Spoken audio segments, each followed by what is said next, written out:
Bueno, pues nada, muchísimas gracias por invitarme a contar un poquito mi experiencia y a mostraros un poco lo que yo hago trabajando en este campo para que os surjan a vosotros también inquietudes y os surjan ideas con las que poder trabajar también de cara a un futuro cercano en la tecnología aplicada al patrimonio.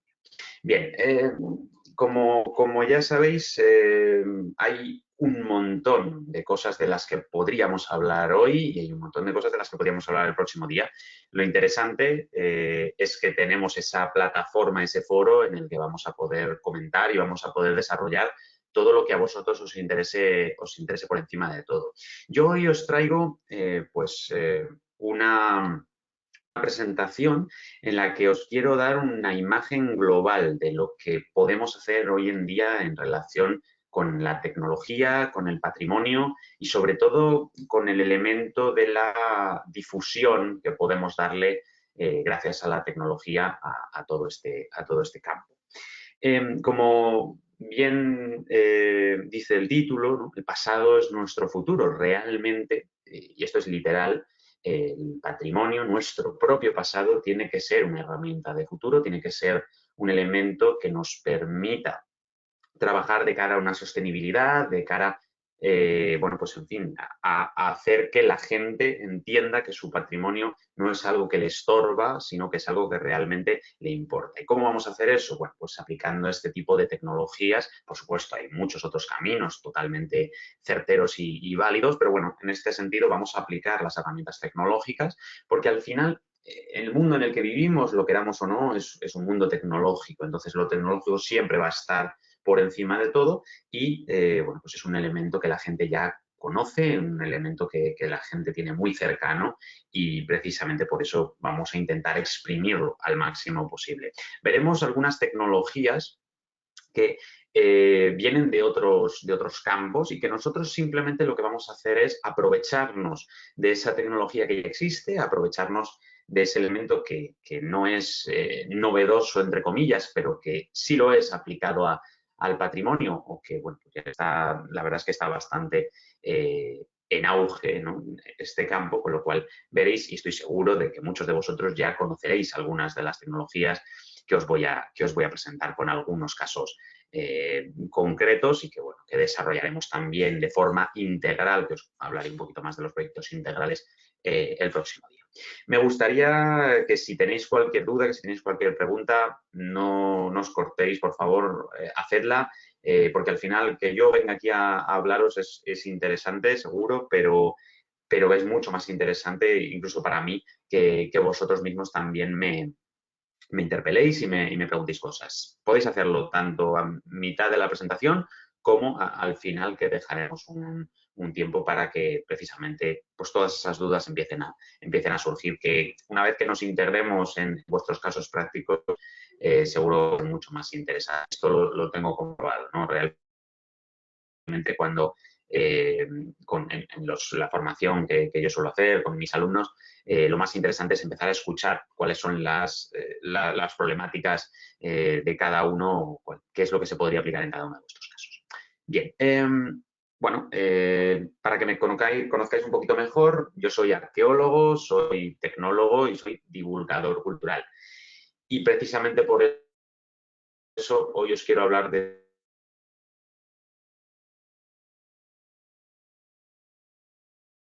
todo lo que la tecnología hace a nuestro servicio. Antes os he dicho, en el campo especialmente de la difusión, os voy a mostrar que van a tener un reflejo importante tanto en la documentación, en el análisis y, por supuesto, en la difusión del patrimonio. Pero no nos olvidemos de que todos estos elementos y todas estas herramientas que vamos a mencionar no solo se restringen, y restringen entre comillas, al sector de la divulgación, de la difusión de los resultados del patrimonio, sino que también tienen un impacto potentísimo en todo el momento de la investigación y de la documentación del patrimonio. Con lo cual, esto nos deja ver que realmente son herramientas tremendamente útiles y que son polivalentes y polifacéticas, como os mostraré en los próximos minutos. Realmente hay que tener muy claro que esa difusión, sin un estudio previo, sin un elemento de documentación, realmente muchas veces no tiene sentido. Tiene que tener esa fase previa siempre, que muchos de vosotros seguro en vuestras instituciones, en vuestros yacimientos, monumentos, esa parte seguro que ya la tenéis bastante bien hecha, con lo cual solo hay que añadir el elemento tecnológico, lo cual suele ser bastante sencillo. Os mostraré precisamente algunos casos de bienes patrimoniales que se han introducido en el campo tecnológico de una forma muy sencilla y con una potencia especialmente audiovisual muy fuerte. Bien, ¿y todo esto por qué lo hacemos? Bueno, pues porque al final lo que buscamos es que la sociedad valore y entienda como propio ese patrimonio del que estamos hablando. Y si hablamos de conocimiento, hablamos de sociedad, tenemos que empezar pues, por el fundamento, por esa educación que debemos dar a la gente para que bueno, aprecie el patrimonio. Y no hay mejor manera de hacerlo, como digo, que con un elemento tan común, tan cotidiano como es la tecnología. Bien, pero para poder hablar de todo esto, lo primero que os tengo que contar es cuál es mi camino, quién soy yo y cómo he llegado hasta aquí, ¿no? El mundo del arte, el mundo de la historia, de la arqueología y, en definitiva, del patrimonio, pues para mucha gente puede que no parezca la definición de algo tremendamente interesante, ¿no? Pero hay esas formas que os quiero mostrar de bueno, conseguir que esto sea algo interesante y precisamente os quiero poner mi ejemplo para que veáis que se puede conseguir sin demasiados problemas y sobre todo, y esto es un tema en el que incidiremos más adelante, de una forma muy democratizante, en el sentido de muy democratizante tanto a nivel técnico como a nivel económico. Bueno, yo os he dicho, soy arqueólogo, me especialicé especialmente en arqueología clásica, en el mundo romano, pero no solo eso, sino que también viendo un poco cuál era el panorama en el momento en el que yo terminé la carrera, en plena crisis, 2008, 9, 10, en ese momento, también vi que había que reinventar un poco esa idea, ¿no? Y el elemento tecnológico fue precisamente el que pensé que en ese momento sería más interesante, como efectivamente así ha sido. Y como investigador, también soy consciente del durísimo trabajo que es necesario realizar para reconstruir el pasado, porque muchas veces, claro, un buen resultado puede quedarse ensombrecido si no tiene un rigor histórico importante, pero también una buena investigación histórica puede quedar en nada si no tenemos en cuenta ese punto final del camino que es la divulgación, ¿no? Muchas veces tenemos ese impasse, tenemos ese punto en el que una investigación científica de una calidad tremenda queda encerrada en cajones demasiado altos para llegar a ellos desde un punto de vista social y global, y quedan muchas veces simplemente relegados a las altas esferas, ¿no? Vamos a decir, entre los investigadores, entre el mundo académico. Entonces, eso es lo que suele provocar que lleguen los bulos históricos y que llegue, bueno, lo que yo conozco como, en vez de divulgación, yo le diría vulgarización, ¿no? Pues es el punto contrario a lo que es la divulgación realmente, porque estamos hablando de que si no tenemos una conexión directa entre investigación y divulgación, vamos a sufrir ese problema. Y luego llegan casos como el que estáis viendo aquí en la pantalla, ¿no? Ese gran bulo de la historia, como es el de Nerón quemando Roma en el año 64 después de Cristo. Esto es algo que la investigación es consciente de que no es real, pero la tradición y la cultura popular lo sigue defendiendo muchas veces a través del cine especialmente, ¿no? Porque no existe ese elemento, o sí existe, pero poco a poco tiene que ir llegando, ¿no? Entonces, esto es lo que nos va a pasar un poco con este aspecto de la tecnología. Otro caso, por ejemplo, es este que os muestro aquí. Yo me especialicé en el comienzo de mi carrera especialmente en tema numismático, en tema de moneda. Pude haber sacado muchos papers y muchos artículos muy interesantes, pero para un grupo muy reducido de personas, que si yo después no hubiera hecho divulgación de todo aquello, especialmente también con tecnología, y luego si queréis os muestro los modelos 3D de estas monedas que estáis viendo por aquí, y si yo no hubiera ido a sacar la noticia a los medios, en las redes, en fin, todo eso hubiera quedado muy ensombrecido y poco destacado. Es cierto que también este tema en concreto es un tema muy de nicho y que, bueno, tuvo su impacto también en la ciudad de Segovia, especialmente porque es, en este caso que os muestro, una emisión inédita de la ceca de Segovia en época romana, la que yo descubrí en el año 2013, ¿no? Entonces es algo que tiene un impacto enmarcado dentro del ámbito segoviano, pero realmente tuvo su impacto, ¿no? y tuvo su interés en el momento.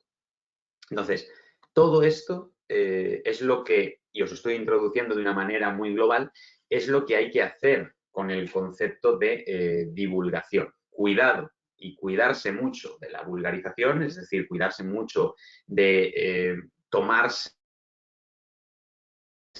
como algo inferior o como algo que no merece la pena tomar en serio, ¿no? Y que no merece la pena buscar el rigor, porque a quién le importa si lo que importa es que suban los seguidores, totalmente incongruente con la idea de divulgación, que lo que pretende es dar contenido de calidad. Y después, por supuesto, ya llegarán la gente, los seguidores en las redes, la gente que vendrá a visitar, porque eso al final el boca a boca lo hace todo, ¿no? Y si realmente tenemos un proyecto que es potente a los ojos y que también es potente en cuanto al rigor, eso lo vamos a ver reflejado. Y precisamente el elemento tecnológico nos habla de esto porque tenemos una ventaja muy fuerte. La ventaja es el punto que entra por los ojos. Es que nos va a entrar por los ojos, porque yo os voy a mostrar modelos 3D, recreaciones, en fin, todos los elementos que son muy visuales y que van a afectar muy positivamente a lo que nosotros estamos queriendo contar. Todo esto que os estoy mencionando, por supuesto, vamos a tener que trabajarlo, tanto, por supuesto, in situ en nuestras instituciones, en nuestros yacimientos, pero también en Internet. Si no estamos en las redes sociales, por mucho que haya quien todavía se resista, no estaremos en ninguna parte. Si no tenemos nuestras colecciones virtuales colgadas en Internet, realmente es que nos estamos reduciendo mucho nuestra ventana para poder divulgar y para poder trabajar de cara a un público muy amplio, ¿no? Y hablaremos también al respecto de esto en materia de accesibilidad universal, que es algo fundamental que tenemos que tener muy, muy en cuenta en todos los aspectos y en todos los sentidos y en todos los significados que puede tener ese concepto de la accesibilidad universal. Bien. Os muestro, hablando de divulgación, el caso de Antigua Roma al Día. Antigua Roma al Día es un proyecto de difusión del mundo romano, de la antigua Roma, que va ya por más de 170.000 seguidores en Twitter. Perdonad que no he actualizado la presentación ahora que lo estoy viendo, que tengo ahí 138.000. El caso es, lo importante es que es un proyecto que acerca la historia de Roma a la gente, la historia grande y también la pequeña, ¿no? Desde los emperadores hasta el día a día, la vida cotidiana. No quiero quedarme y centrarme mucho en este proyecto, pero sí que quiero mostrarlo como un pequeño ejemplo antes de pasar a hablar de las propias técnicas y de los propios elementos tecnológicos. Sí que quiero mostraros eso, este caso de un proyecto que empezando solo desde las redes sociales ha ido ramificando y ha ido consiguiendo todos estos elementos que os estaba comentando. Al final también lo que conseguimos con este tipo de proyectos es que el espectador deje de ser un elemento o un ente pasivo, ¿no? Y realmente se convierta en una parte activa de una comunidad que se va formando, porque al final la tecnología lo que nos va a permitir precisamente es eso, ¿no? Que si tenemos un interés verdadero en mostrar lo que es nuestro elemento y lo que realmente a nosotros nos interesa, vamos a ver una respuesta muy positiva. Ya os estoy diciendo que por muy de nicho que penséis que puede llegar a ser algo que queráis contar en Internet, va a haber un público muy importante que lo va a valorar y que lo va a recibir de una forma estupenda, ¿no? Ya os estoy hablando de este proyecto en concreto, que, como os digo, 170.000 personas con un interés tan específico como pueda ser, ya no la historia, sino la historia de la antigua Roma, nos está hablando de que realmente el público es muy amplio y lo tenemos ahí esperando para nosotros. Porque muchas veces, cuando pensamos a lo mejor en el turismo, en el patrimonio, pensamos en lo físico, pero lo intangible, lo que está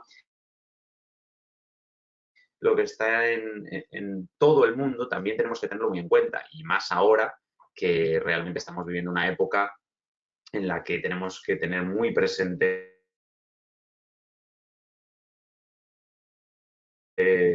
pues todo lo que no es físico, ¿no? Todo lo que es virtual. Para mal o para bien, la pandemia es nuestra forma de ver el patrimonio y, bueno, por suerte para el elemento tecnológico lo ha potenciado muchísimo, sin quitarle, por supuesto, a la parte presencial, ahora que ya podemos volver a ella, pero sí que ha llegado para quedarse y tenemos que integrar todo ese conocimiento que podemos entregar a la gente, hay que integrarlo dentro de un flujo de trabajo tecnológico que es fundamental. Como os digo, todo esto quedará mucho más claro cuando os muestre algunos proyectos concretos más. Pero bueno, simplemente para que tengáis un ejemplo, algo tan concreto como son las idus de marzo, cierto que es algo interesante, el asesinato de Julio César en el año 44 a.C., pues genera más de 8 millones de impresiones, de visualizaciones en redes y conseguir un trending topic, un tema destacado dentro de el día completo, ese 15 de marzo cada año. Eso es tremendamente interesante y nos está reflejando perfectamente lo que podemos conseguir en este sentido. Y por supuesto, luego, claro, yo os hablaba de intangible, os hablaba de redes, pero claro que al final es tangible también, ¿no? Porque los comentarios, todo lo que se recibe, todo ese feedback que tenemos de los usuarios es muy real y está ahí y se puede ver. Entonces, eso realmente es lo que nos va a dar esa sensación de que realmente estamos trabajando para algo que sí que merece la pena, ¿no? Eso lo vemos tanto, ya os digo, en este proyecto Antigua Roma al Día como en todos los proyectos que realizamos desde nuestra empresa de 3D Stoa. Vemos siempre ese retorno del conocimiento efectivo, lo vemos siempre reflejado y, por supuesto, es tremendamente interesante que lo valoremos como lo que es y que, bueno, pues muchas veces tendemos a valorar solo lo que es personal y lo que vemos de forma física, pero esto es un, es un elemento potentísimo que tenemos que tener muy en cuenta. Como os estaba diciendo,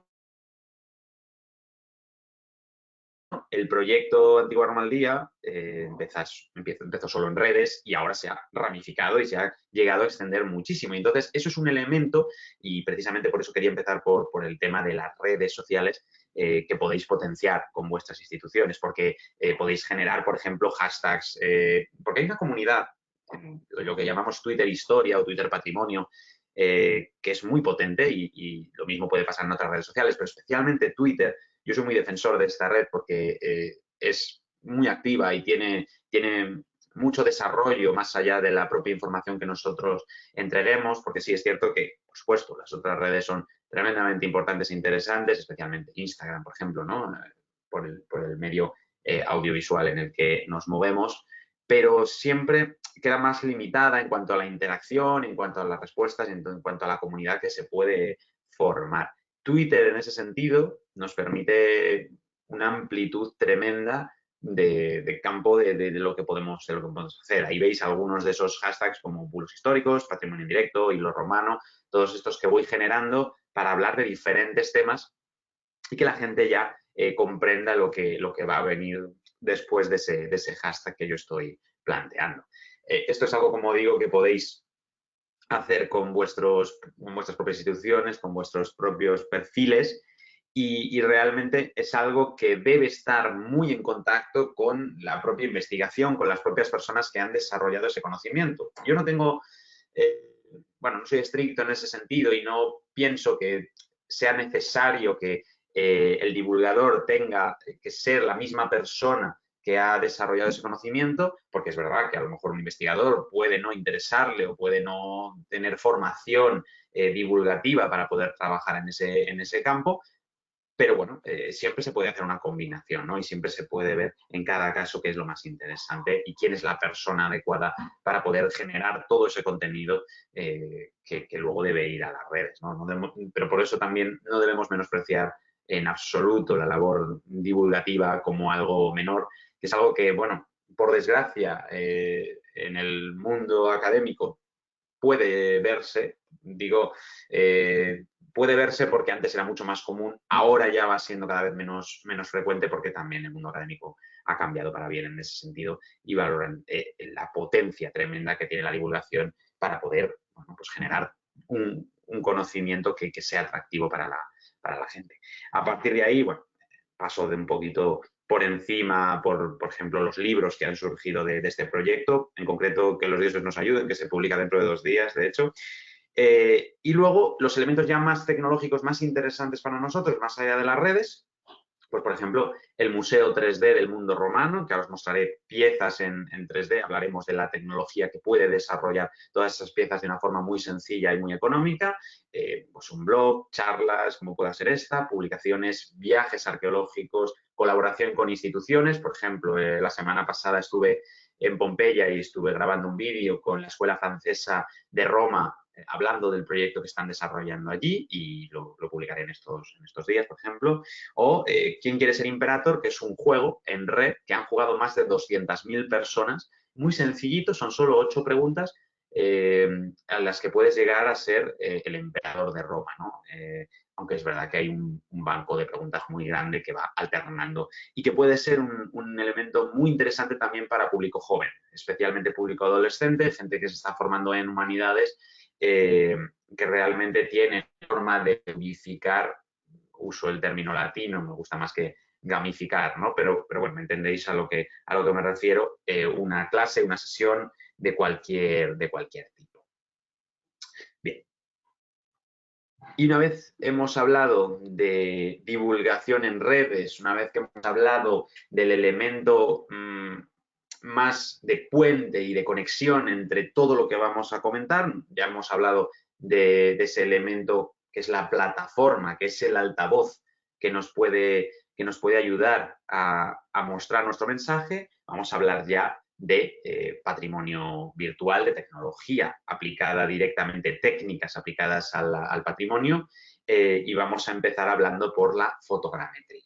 La fotogrametría es una tecnología que nos permite documentar en 3D con la más alta resolución. Estamos hablando de micrómetros, estamos hablando de geometrías con una precisión tremenda que hace unos años estaba al alcance de muy pocos y que hoy en día podemos trabajarlas sin ningún problema. Ahora os hablaré un poquito más de lo que desarrolla toda esta tecnología y la compararemos también con otras técnicas que, por supuesto, podemos seguir utilizando. Ahora os contaré.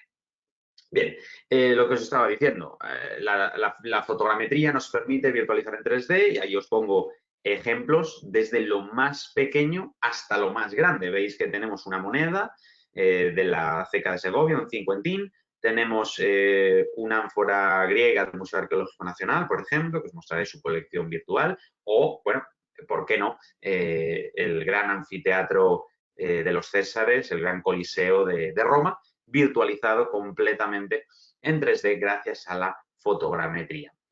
Una tecnología tremendamente versátil y que en muy poco tiempo ha evolucionado de una manera espectacular. Os estoy hablando, yo empecé a utilizar, por ejemplo, la fotogrametría en el año 2012, estamos a punto de hacer ya 10 años, y el cambio, digamos, en ese periodo de casi 10 años ha sido excepcional. De una tecnología que no pasaba de ser un mero experimento y que no nos permitía tener una calidad muy alta, no nos permitía tener prácticamente ninguna resolución válida para un elemento de documentación y mucho menos para estudio o divulgación, por supuesto, hemos pasado a algo increíble que podemos conseguir de una forma muy sencilla con una cámara de fotos.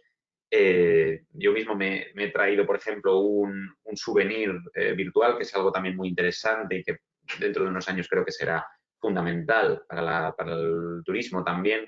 Un souvenir virtual de Pompeya hecho con mi móvil, simplemente con con la cámara del teléfono móvil que hoy llevamos todos encima y no tiene que ser demasiado potente, aunque los móviles de hoy en día tienen una calidad bastante buena. Y simplemente con eso, en 5 minutos puedes hacer un modelo 3D sin ningún problema, es de una calidad bastante buena. Veremos que, por supuesto, sí vamos a necesitar una equipación profesional para poder realizar modelos que tengan una calidad como estos que estáis viendo aquí en pantalla o estos otros, los que estamos trabajando pues, con proyectos ya más complejos, ¿no? Aquí lo que estáis viendo, por ejemplo, es el interior de las bóvedas de la Catedral de Segovia y la iglesia de la Veracruz, también en Segovia. Os voy a mostrar bastantes elementos de la ciudad de Segovia porque, por un lado, he trabajado bastante allí y, por otro, también soy segoviano, con lo cual la tierra siempre me tira mucho.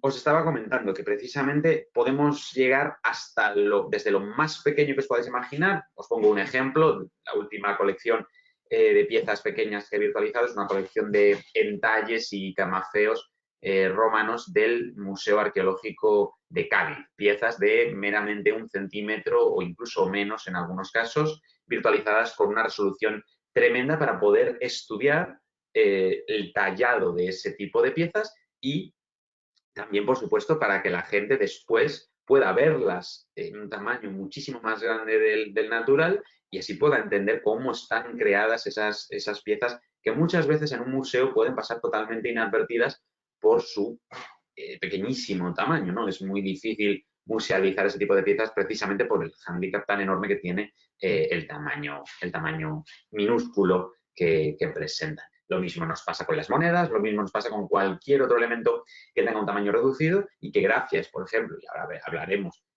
a la impresión 3D, podemos hacer las réplicas mucho más grandes que nos van a permitir precisamente trabajar pues, una didáctica y bueno, un elemento expositivo mucho más interesante y que puede ser mucho más atrayente para la gente. Desde eso tan pequeñito que os comento hasta estructuras como estas que estáis viendo aquí en pantalla, estructuras muy grandes que nos pueden servir, por ejemplo, en el caso de la Veracruz, tanto para la divulgación como, por supuesto, como os estaba comentando antes, para otros elementos de estudio, incluso de análisis, para ver y hacer una prospección de cubiertas, para ver cómo están los muros, para ver si hay desplomes, para ver si hay grietas, para cualquier tipo de estudio, tanto arqueológico como artístico y como estructural, nos va a venir estupendo. De hecho, por ejemplo, en el caso de la Veracruz,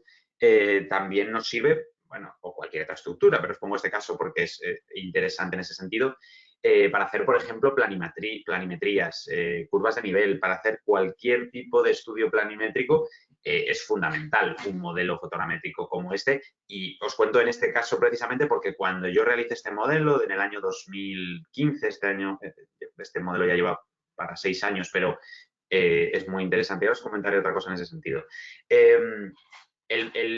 La planimetría que había hasta ese momento de la iglesia, cuando yo lo comparé con la iglesia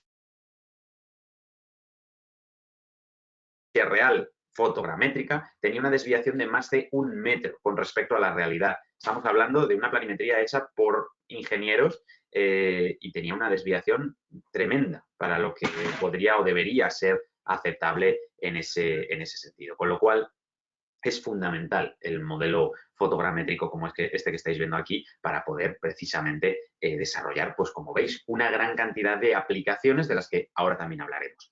Os quiero resaltar un elemento que os iba a comentar ahora precisamente con modelos como este que ya tienen unos años y que la fotogrametría nos da una ventaja con respecto a otras tecnologías como pueden ser los escaneos láser. ¿Qué ventaja es esta? Bueno, pues que la fuente de los datos no es una nube de puntos como ocurre en el caso del escáner, que por supuesto, en el caso de la mayoría de los escáneres tiene una calidad muy alta, pero en el caso de la fotogrametría lo que tenemos son fotografías.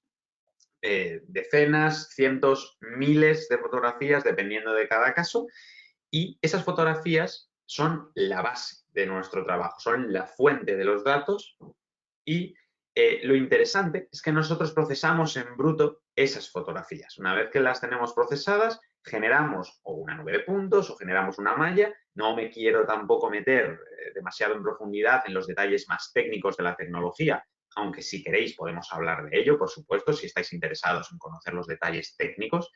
Pero sí que entendáis que desde esa fuente de datos, que son las fotografías, se desarrolla o se genera una nube de puntos, se genera una malla.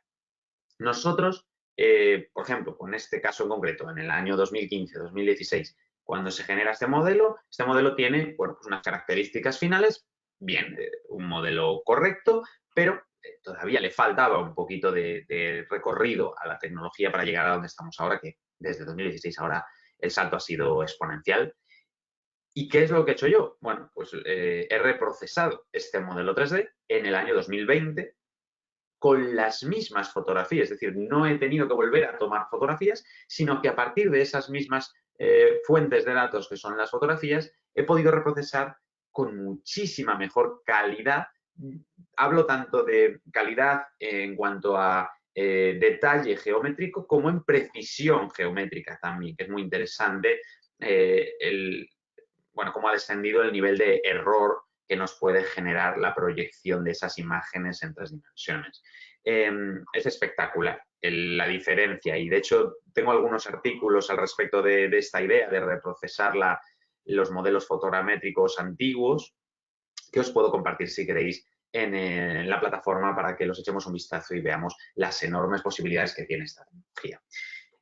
Yo soy muy defensor de ella precisamente por esto, ¿no? Porque yo sé que hoy puedo procesar este modelo 3D de esta forma, pero quién sabe si dentro de 10, 15, 20 años, 50, si me permitís, qué se podrá hacer con esas fotografías, ¿no? ¿Cuál es el nivel de detalle, cuál es el nivel de calidad que podremos conseguir con ese tipo de documentación? Y hablando de proyectos complejos y de estructuras de gran tamaño, os muestro, por ejemplo, la virtualización que llevamos a cabo el pasado año 2020 de la estructura completa del acueducto de Segovia, a petición, por supuesto, del ayuntamiento de la ciudad para desarrollar un plan que permita mejorar la conservación, especialmente la conservación preventiva de la propia estructura romana. Es un proyecto potente, estamos hablando de 5 terabytes de datos en bruto, más de 15.000 fotografías tomadas alrededor de toda la estructura, 15.000 fotografías utilizadas en el modelo final, quiero decir, porque claro, fotografías en bruto se suelen tirar muchas más, luego nos quedamos con las que más calidad cuantificable tienen. A partir de ahí también cuenta con 300 escaneos láser este proyecto, que eso también es interesante tenerlo en cuenta, que no solo se trata de un proyecto fotogramétrico, sino que lo estamos combinando también con el escaneado láser y, bueno, pues de ahí sale este modelo que de momento es un modelo de estudio interno para el propio ayuntamiento, pero ojalá en un futuro también sea un modelo de difusión que pueda ver cualquier persona desde cualquier parte del mundo. Bien, os hablaré más adelante de este proyecto de 3D Stoa en el próximo día, si queréis podemos comentar un poquito los detalles, porque al final es un proyecto que ha generado después otros proyectos hermanos o hijos de él que sí que han sido ya proyectos de difusión plenamente y que creo que de momento están teniendo un resultado maravilloso, lo cual es de agradecer. Pero hoy nos vamos a quedar más en la parte técnica, como os decía. Y os quiero hablar muy brevemente de cómo se desarrolla una captura fotogramétrica o en qué consiste esa captura fotogramétrica. Bueno, pues como veis aquí, este esquema nos está mostrando un poco la idea básica, de una forma muy genérica, de cómo se realiza una toma de datos fotogramétrica. Como podéis ver, tenemos una pieza en el centro, ese pequeño altar, que está rodeado virtualmente por una serie de cámaras. Cada una de esas cámaras nos muestra la posición desde la que podríamos tomar cada una de las fotografías para llegar a conseguir un modelo 3D de una gran resolución y de una altísima calidad.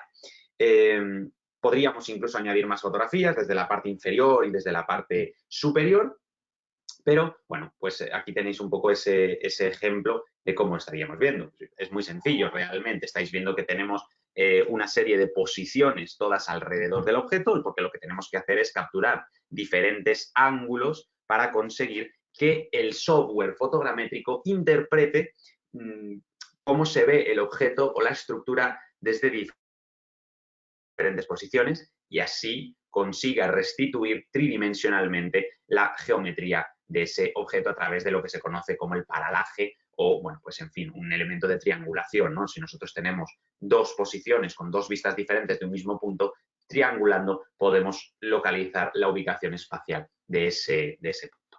De ahí desarrollamos nubes de puntos, mallas y después texturas que hacen que consigamos una restitución de una calidad tremenda y que realmente es lo que a veces se conoce como un gemelo digital, que, bueno, pues literalmente lo que nos está haciendo es conservar la documentación de una pieza o de una estructura que estando en el mundo real, pues lo hemos visto muchas veces, puede acabar desapareciendo de una forma u otra y por tanto ahora hablaremos de aplicaciones, pero la cuestión de la documentación es sinceramente fundamental en ese sentido. Bien, aquí os menciono precisamente la fotogrametría en comparación con otras tecnologías, por ejemplo, el escaneo láser. Os acabo de mencionar el ejemplo del acueducto, porque no voy a hacer una defensa a ultranza de la fotogrametría en contra del escáner láser y no voy a hablar de que se deje de utilizar el escáner láser, por supuesto que no, porque es una herramienta tremendamente útil y a nosotros como empresa nos sirve para documentar grandes estructuras de una forma muy precisa y en muy poco tiempo, eso por supuesto hay que tenerlo en cuenta, pero sí es cierto que la fotogrametría se ha impuesto en la mayoría de las situaciones a cualquier utilización de otra tecnología como pueda ser el láser. Os hablaré de colecciones virtuales, de virtualización de colecciones de museos y ahí sí yo pienso que la fotogrametría es muchísimo más potente de lo que pueda llegar a ser un escáner láser en todos los sentidos.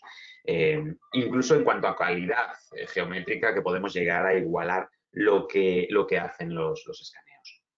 ¿Por qué os estoy comentando todo esto? Bueno, pues porque realmente es una tecnología muy rápida. La fotogrametría en los últimos años ha tenido un avance de los algoritmos y de la velocidad de procesamiento muy importante y era uno de sus hándicaps hace tiempo. Ahora ya vemos que es cada vez más rápida en ese sentido. Mucho más asequible porque una cámara de fotos está al alcance de casi todo el mundo y, por supuesto, ya os digo, los teléfonos móviles son un buen ejemplo de ello y, sin embargo, cuando lo comparamos con un escáner láser, estamos hablando de una tecnología muchísimo más costosa que, bueno, pues, sí, puede tener muy buena resolución, pero es que a lo mejor puedo conseguir la misma resolución con una cámara que me cueste a lo mejor 1.000 euros y el escáner me está costando 30.000 o 40.000 euros. Entonces, ahí tenemos que ver también en un campo tan castigado económicamente como es el patrimonio, donde podemos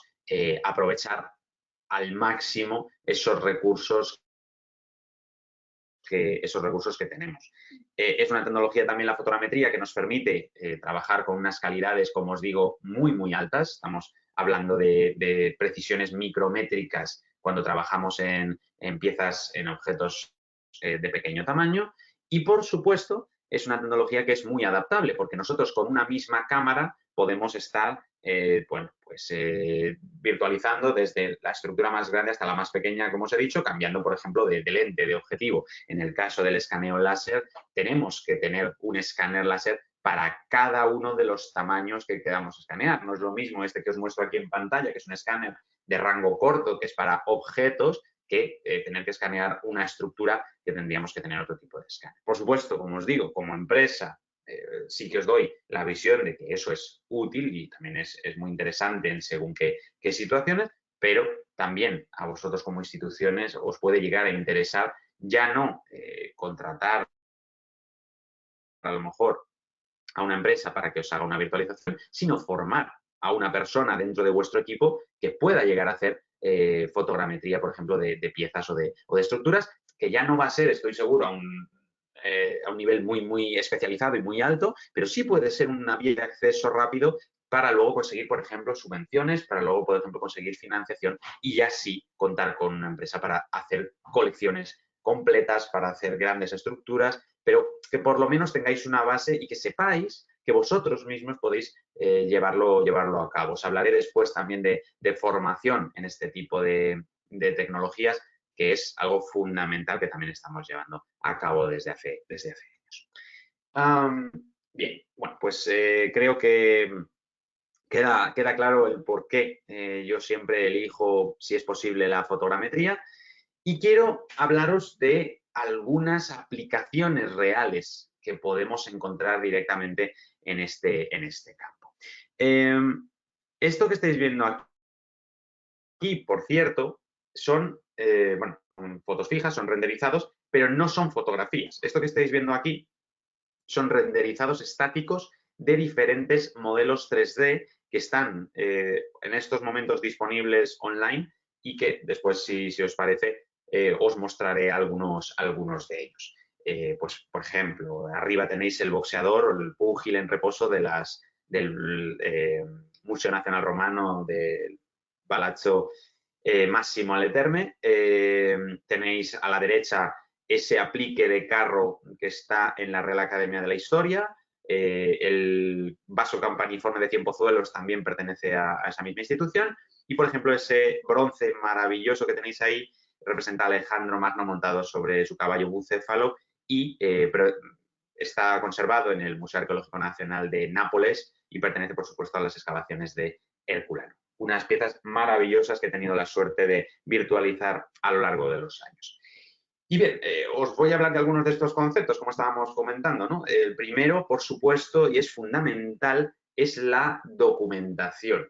Como hemos hablado ya, es la documentación geométrica y visualmente más perfecta que existe en estos momentos. Y esto aplicado al campo del patrimonio es fundamental, porque al final, por mucho que estemos hablando, por supuesto, de que el punto final, el elemento final es la difusión, tenemos que tener muy en cuenta de que todo esto tiene otra aplicación que es la de documentar todos nuestros objetos y nuestras estructuras patrimoniales. Y si, bueno, en el siglo XIX, nos llegó la revolución de la fotografía y desde entonces, especialmente en el siglo XX, lo que se ha hecho ha sido fotografiar todas estas piezas y todas estas estructuras, ahora nos toca, en este siglo XXI, nos toca una nueva revolución en ese sentido para mejorar la calidad de la documentación que estamos generando. Una fotografía ya no es suficiente. Por supuesto, no quiero decir que se deje de hacer fotografía tradicional, arqueológica o patrimonial de documentación. En absoluto digo eso, porque ese pensamiento es erróneo. No hay que dejar de hacer fotografías. Igual que con la invención de la fotografía, hubo mucha gente que pensó que el dibujo, que la pintura estaba acabada, porque ya, ¿cómo vas a mejorar lo que puede reproducir en la realidad una fotografía? Veis que desde nuestro siglo XXI ese pensamiento no tiene sentido, ¿no? Porque realmente pueden convivir en un mismo espectro fotografía con dibujo, especialmente en el mundo arqueológico, ¿no? El dibujo arqueológico es fundamental.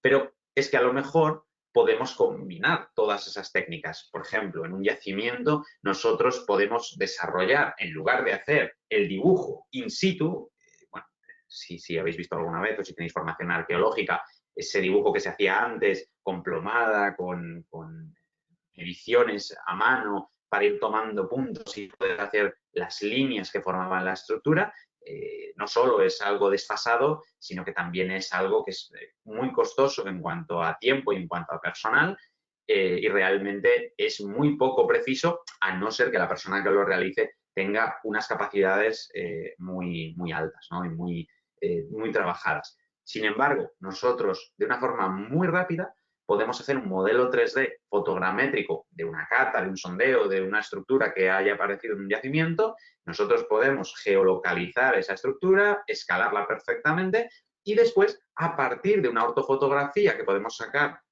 de ese modelo 3D, podemos dibujar Es decir, nosotros podemos dibujar digitalmente y podemos conseguir ese dibujo arqueológico que necesitamos de una forma mucho más rápida, mucho más sencilla, pero sobre todo, y esto es lo más importante, de una forma mucho más precisa. Eso es lo fundamental en la documentación. Que por supuesto, luego ese modelo 3D lo podremos usar para estudiar el yacimiento a posteriori, lo podemos usar para hacer divulgación y esto es algo muy interesante porque realmente hoy en día, gracias a la documentación fotogramétrica, lo que estamos consiguiendo es recrear virtualmente una excavación. Es decir, nosotros tenemos la capacidad de hacer algo que es excepcional, que es poder reconstruir virtualmente algo que es destructivo, como es el método de excavación arqueológica, ¿no? Es destructivo y por eso tenemos que documentarlo de la mejor forma posible. Y esto lo podemos conseguir con la fotogrametría. Lo mismo pasa, por ejemplo, en los museos con las piezas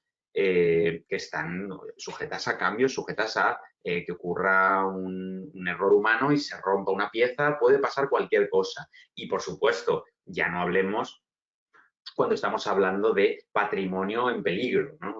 Por ejemplo, estructuras que puedan estar en peligro de derrumbe o en peligro por guerras, saqueos, en fin, lo vemos recientemente, por desgracia, en distintas partes del mundo, que se ha destruido mucho patrimonio, se ha robado también mucho patrimonio y la documentación tridimensional de todo ese patrimonio es fundamental para, al menos, si ya no podemos hacer nada por la pieza física, sí, por ejemplo, podríamos hacerlo por una pieza virtual, podríamos hacerlo por esa documentación que al final es lo más importante, ¿no? Porque ya no estamos en el siglo XIX, el objeto ya no es el punto central del elemento patrimonial. Lo interesante, lo más interesante es comprender para qué se usaba ese objeto, quién usaba ese objeto, ¿no? Y quiénes eran esas personas que vivieron antes que nosotros, cómo vivían, y es que eso es muchísimo más importante, es de hecho el punto central del patrimonio. Ver las estructuras, sí, pero para comprender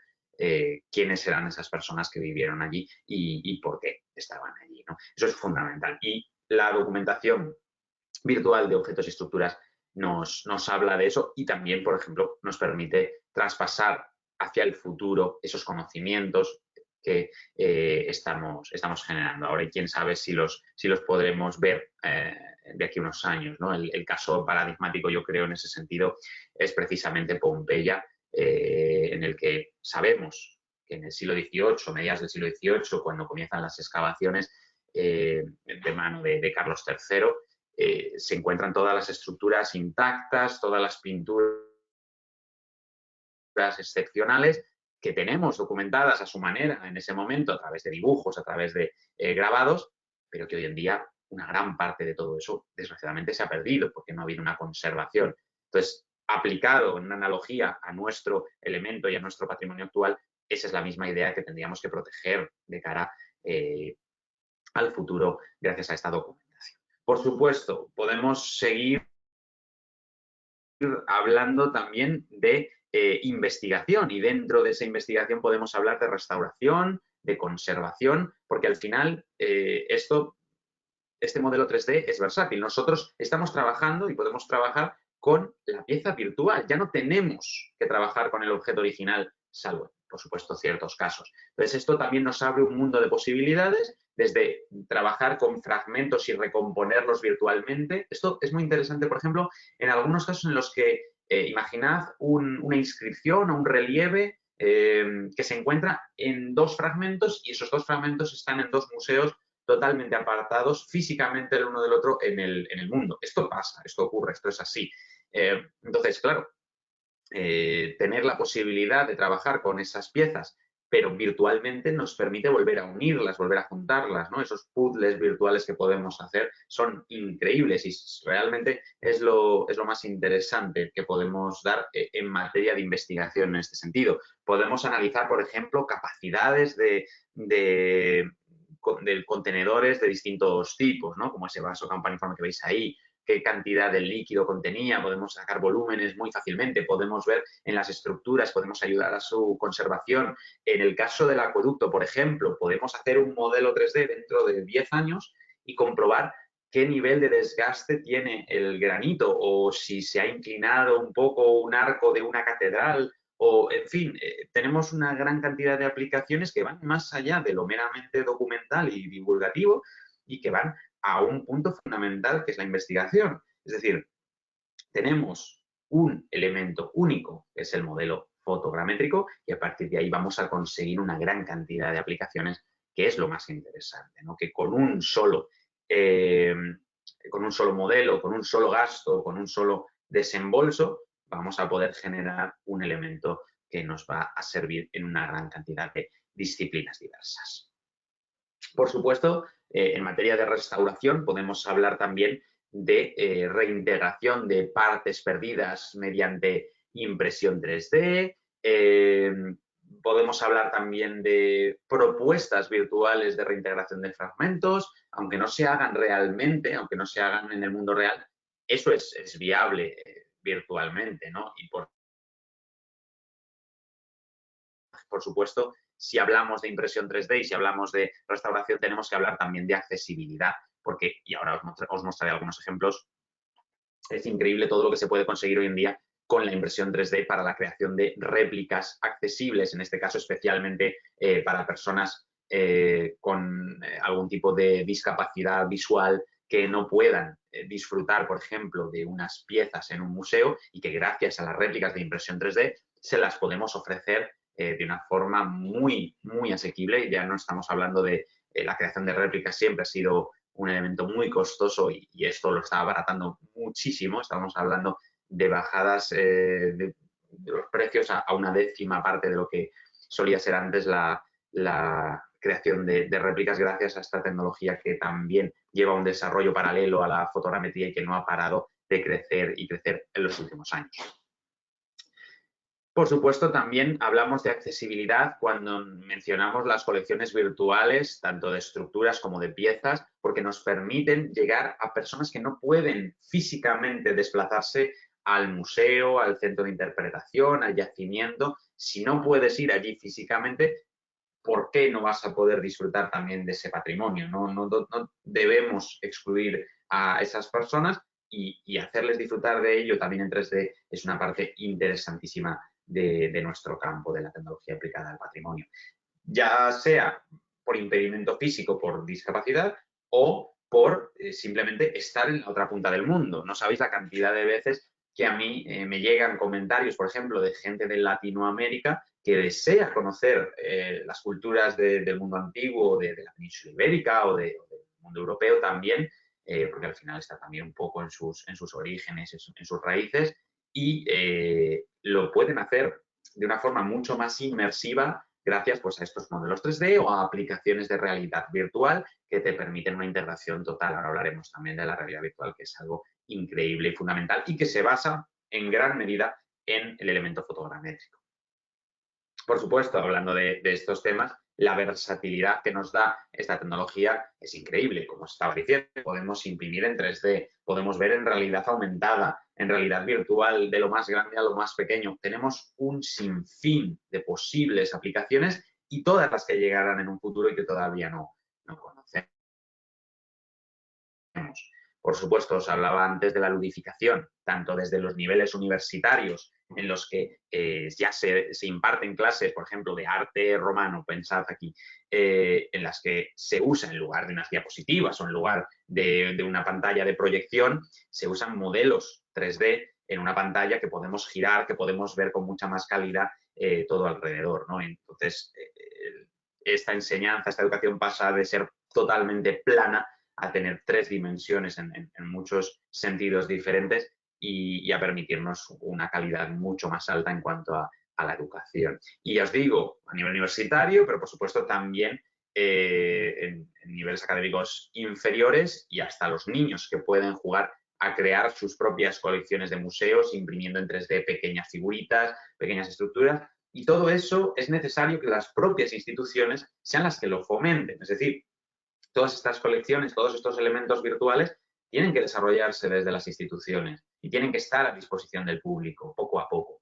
Hay una labor ingente en los próximos años que necesita precisamente de ir generando todas esas colecciones y todos esos contenidos 3D a partir de nuestro propio patrimonio y poco a poco tiene que ser así. Por cierto, os recuerdo que, y esto si queréis lo podemos comentar en el foro de la plataforma, existe un interés muy alto de la Comisión Europea. Desde Europa nos está llegando unas directivas, tenemos la última del 2019 y ahora están a punto de sacar una nueva directiva en ese sentido, de virtualización 3D del patrimonio como algo decisivo y fundamental en los próximos años. Además, me consta que van a empezar a llegar grandes cantidades de dinero en ese aspecto y en ese sentido. Sería muy interesante que todas las instituciones patrimoniales fueran hacia ese punto, precisamente gracias a que va a haber una buena cantidad de dinero de subvención para poder desarrollar todos estos proyectos que, como se estaba diciendo, no son altamente costosos, pero bueno, sí tienen un desembolso que es necesario cubrir por el bien del propio patrimonio. Pero como os digo, y ahora hablaremos también de democratización, los costes que tienen este tipo de proyectos son mínimos con respecto a cualquier otro tipo de proyecto que os podáis plantear con un bien patrimonial, y los beneficios que puede tener de forma preventiva para ese bien son muy, muy elevados. La ratio de coste-beneficio es altísima en materia de tecnología aplicada al patrimonio. Lo primero, como os estaba diciendo, porque la propia tecnología es una tecnología muy abierta, es una tecnología que nos permite trabajar de una forma muy colaborativa y que también pues, se ha mejorado en los últimos años enormemente gracias precisamente a las propias comunidades de desarrollo que tienen detrás todas estas tecnologías. Hablamos de desarrollo, de comunidad y de colaboración precisamente porque muy unido a la difusión está precisamente esa idea de que entre instituciones también es necesario colaborar, y esto se ve, una vez más, regreso a mi ejemplo de Twitter, en el que un montón de instituciones ya tienen una red de contactos muy interesante entre ellas que nos permiten hacer sinergias que nos ayuden a desarrollar todavía más esa experiencia patrimonial en Internet. Por supuesto, la difusión, esa difusión colaborativa, gratuita y que llegue a todos los tipos de público diferentes, tanto desde los más eruditos y los más interesados a los que se están acercando por primera vez al patrimonio, tienen que ver reflejado ese desarrollo que va enfocado a ellos. Y un mismo modelo 3D se puede utilizar en diferentes aspectos de una forma o de otra. Yo no soy partidario de rebajar el nivel de los contenidos dependiendo de a quién se lo estemos contando, sino de adaptar ese discurso para que sea apropiado en cada caso. Explicarnos nosotros mejor, no tratar como menos interesados a ciertos públicos y rebajar, por tanto, el nivel de los contenidos o el nivel del rigor, incluso que eso puede verse a veces en redes sociales, por desgracia. Pero como digo, cada vez más estamos en el buen camino en ese sentido. Y, por supuesto, el elemento de la adaptación que tenemos que desarrollar cada uno de nosotros desde nuestras instituciones, desde nuestros puestos, para, precisamente es lo que estáis haciendo vosotros aquí hoy, aplicar después a nuestros problemas reales, a nuestras problemáticas, a nuestras casuísticas reales dentro de cada una de nuestras instituciones.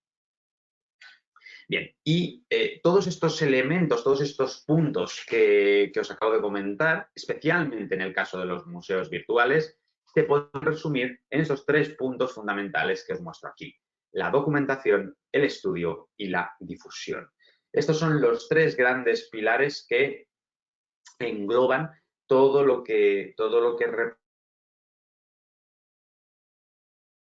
representa estas grandes aplicaciones que os acabo de mostrar. Al final, documentación es fundamental para los museos, para el patrimonio. Tener esa documentación precisa, guardada para investigadores, para el futuro, para poder hacer todos estos proyectos, y estamos haciendo una conservación preventiva gracias a ello. Por supuesto, en el estudio hablamos de mediciones, hablamos de restituciones de fragmentos, de comparaciones entre distintos fragmentos que están en puntos separados, anastilosis, por ejemplo, de estructuras, imagino, por ejemplo, un teatro romano en el que podemos restituir virtualmente algunos fragmentos que puedan estar en el museo y los podemos combinar con una restitución virtual que hagamos un modelado 3D de las estructuras para recrear cómo era el teatro, o al menos hacer un planteamiento de hipótesis, porque claro, quizá no tenemos suficientes datos como para hacer una reconstrucción acertada, pero sí podemos plantear, pues tiene 3 órdenes, tiene 2 órdenes este teatro, bueno, pues vamos a plantearlo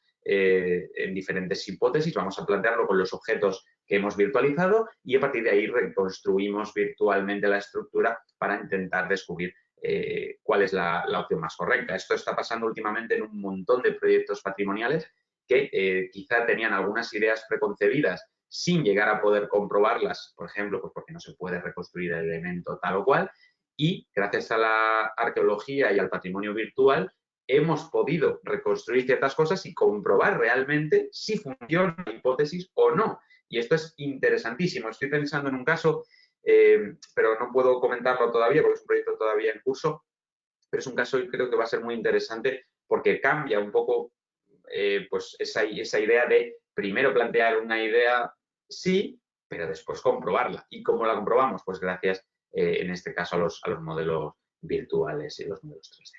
Y, por supuesto, al final, dar difusión a esos contenidos. Creación, como os digo ahí, de objetos 3D optimizados, que esto es algo que todavía no os he comentado, pero que os lo quiero dejar muy claro porque es fundamental. Esto me ha pasado muchas veces y cada vez lo veo menos por suerte, pero me ha pasado con instituciones en las que otras personas a lo mejor habían generado un poco de manera difusa algunos modelos 3D. Y claro, los modelos 3D para tener toda esa resolución y toda esa calidad que os estoy comentando tienen que ser muy pesados. Estoy hablando de que algunas veces ocupan cientos de megas y si no, gigas un modelo 3D en concreto de altísima resolución. Ese modelo 3D nos sirve más que para documentar y ser almacenado. Ese modelo 3D después tiene que pasar por una serie de postprocesos que lo devuelvan a un estado que pueda ser útil, tanto a nivel investigador como de divulgación. Y eso es algo que ahora os mostraré algunos ejemplos concretos y lo veremos claramente, como esa optimización que es marca de la casa también. En nuestro caso, yo llevo muchos años desde el campo investigador trabajando para que cada vez más se optimicen bien los modelos y creo que después de unos años entre unas cuantas personas, la verdad es que lo hemos conseguido bastante y hoy es difícil ver ya modelos fotogramétricos no optimizados compartidos, que es una pena que algunos quedan todavía, pero cada vez menos. Visualizables precisamente gracias a esa optimización desde cualquier tipo de dispositivo, porque eso es importantísimo, dar accesibilidad también en materia de dispositivos, porque no todo el mundo puede tener el móvil más nuevo y más reciente del mercado, y eso también hay que tenerlo muy, muy en cuenta. Y, por supuesto, esto nos genera una cultura abierta y de acceso totalmente libre y gratuito, que es algo fundamental, dar ese contenido a la gente. Y a partir de aquí, precisamente, os quiero hablar de colecciones virtuales. Os voy a mostrar algunas de objetos, pero también pueden ser colecciones con estructuras. En este caso veis la colección de vasos griegos del Museo Arqueológico Nacional en Madrid, que, bueno, pues en el año 2016 seleccionamos, en conjunto con el propio museo, 30 piezas, las 30 piezas más importantes, seleccionadas precisamente por la conservadora de mundo griego del Museo Arqueológico Nacional, Paloma Cabrera, y ella misma fue la que seleccionó esta colección de piezas y a partir de ahí pues simplemente realizamos la virtualización de todas ellas disponibles hoy en estos momentos desde el año 2016 hasta ahora en internet para poder verlas, pero no solo eso, porque también todas estas piezas están disponibles en la propia sala del museo. Ahí estáis viendo unos vídeos en los que se pueden ver tanto la pieza virtual moviéndose como en sala, en esa pantalla táctil que hay en la sala de Grecia del Museo Arqueológico Nacional, que nos permite una visualización integrada de todas esas piezas dentro de la propia sala del museo, por ejemplo, para una visita con guiada, una visita guiada, que nos permita trabajar la iconografía de esos vasos, verlos más de cerca, ver algunas partes que en el propio museo no se pueden ver, por ejemplo, esa ánfora panatenaica que tenéis en la parte superior derecha, claro, si nosotros la colocamos en una vitrina, lo más normal es que una de las dos caras decoradas no la podamos ver, porque no vamos a tener todo vitrinas centrales, sino vitrinas laterales, ¿no? Realmente también el discurso del museo es interesante, a lo mejor un solo punto de los que tiene esa pieza.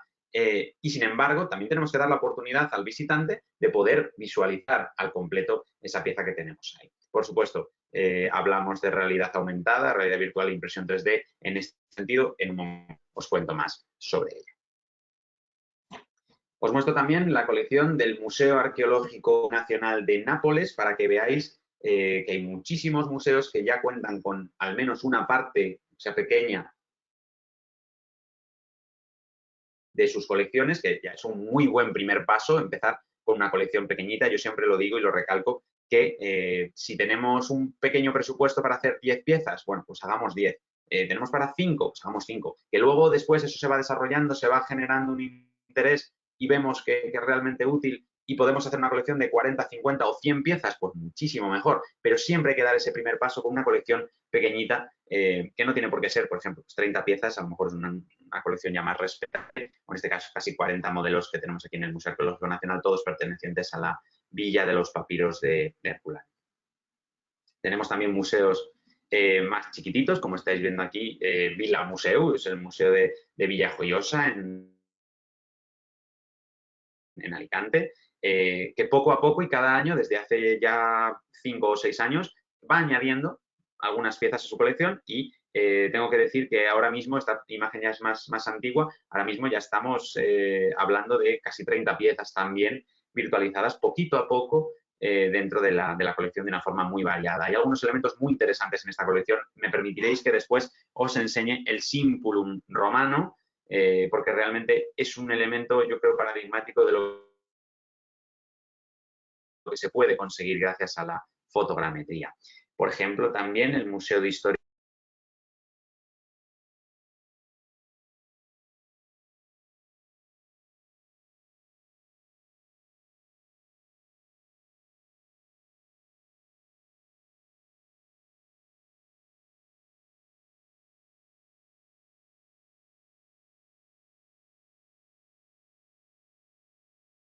diferentes fragmentos, los que están unidos dentro de esa anastilosis virtual.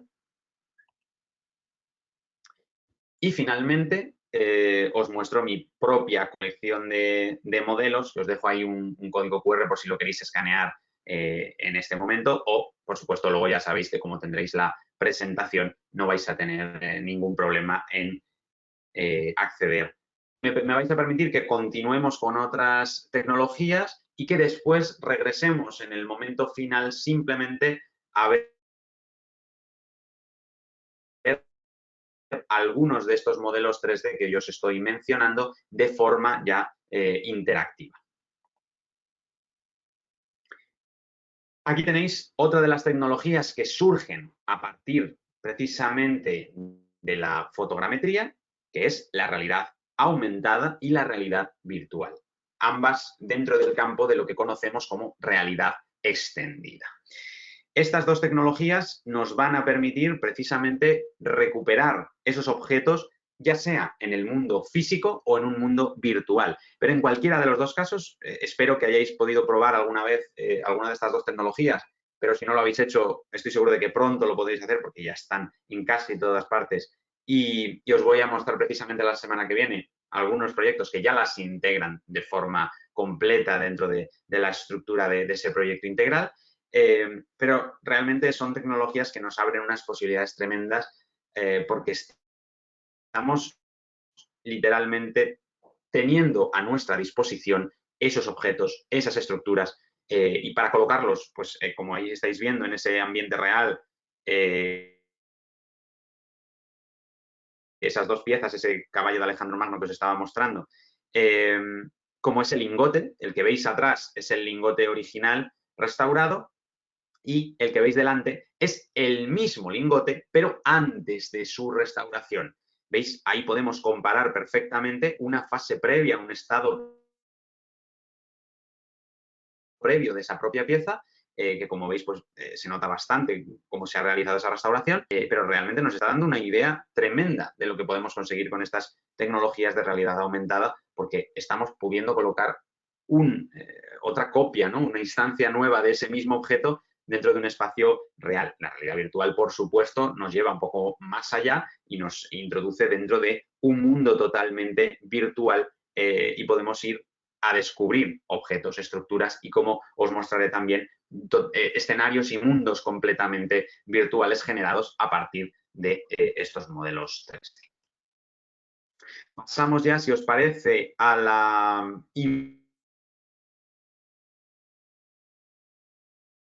impresión 3D, que nos permite recrear cualquier objeto que hayamos virtualizado, creando lo que se conoce como una réplica facsimilar, ¿no? Estamos generando un facsímil porque tenemos una calidad geométrica muy elevada.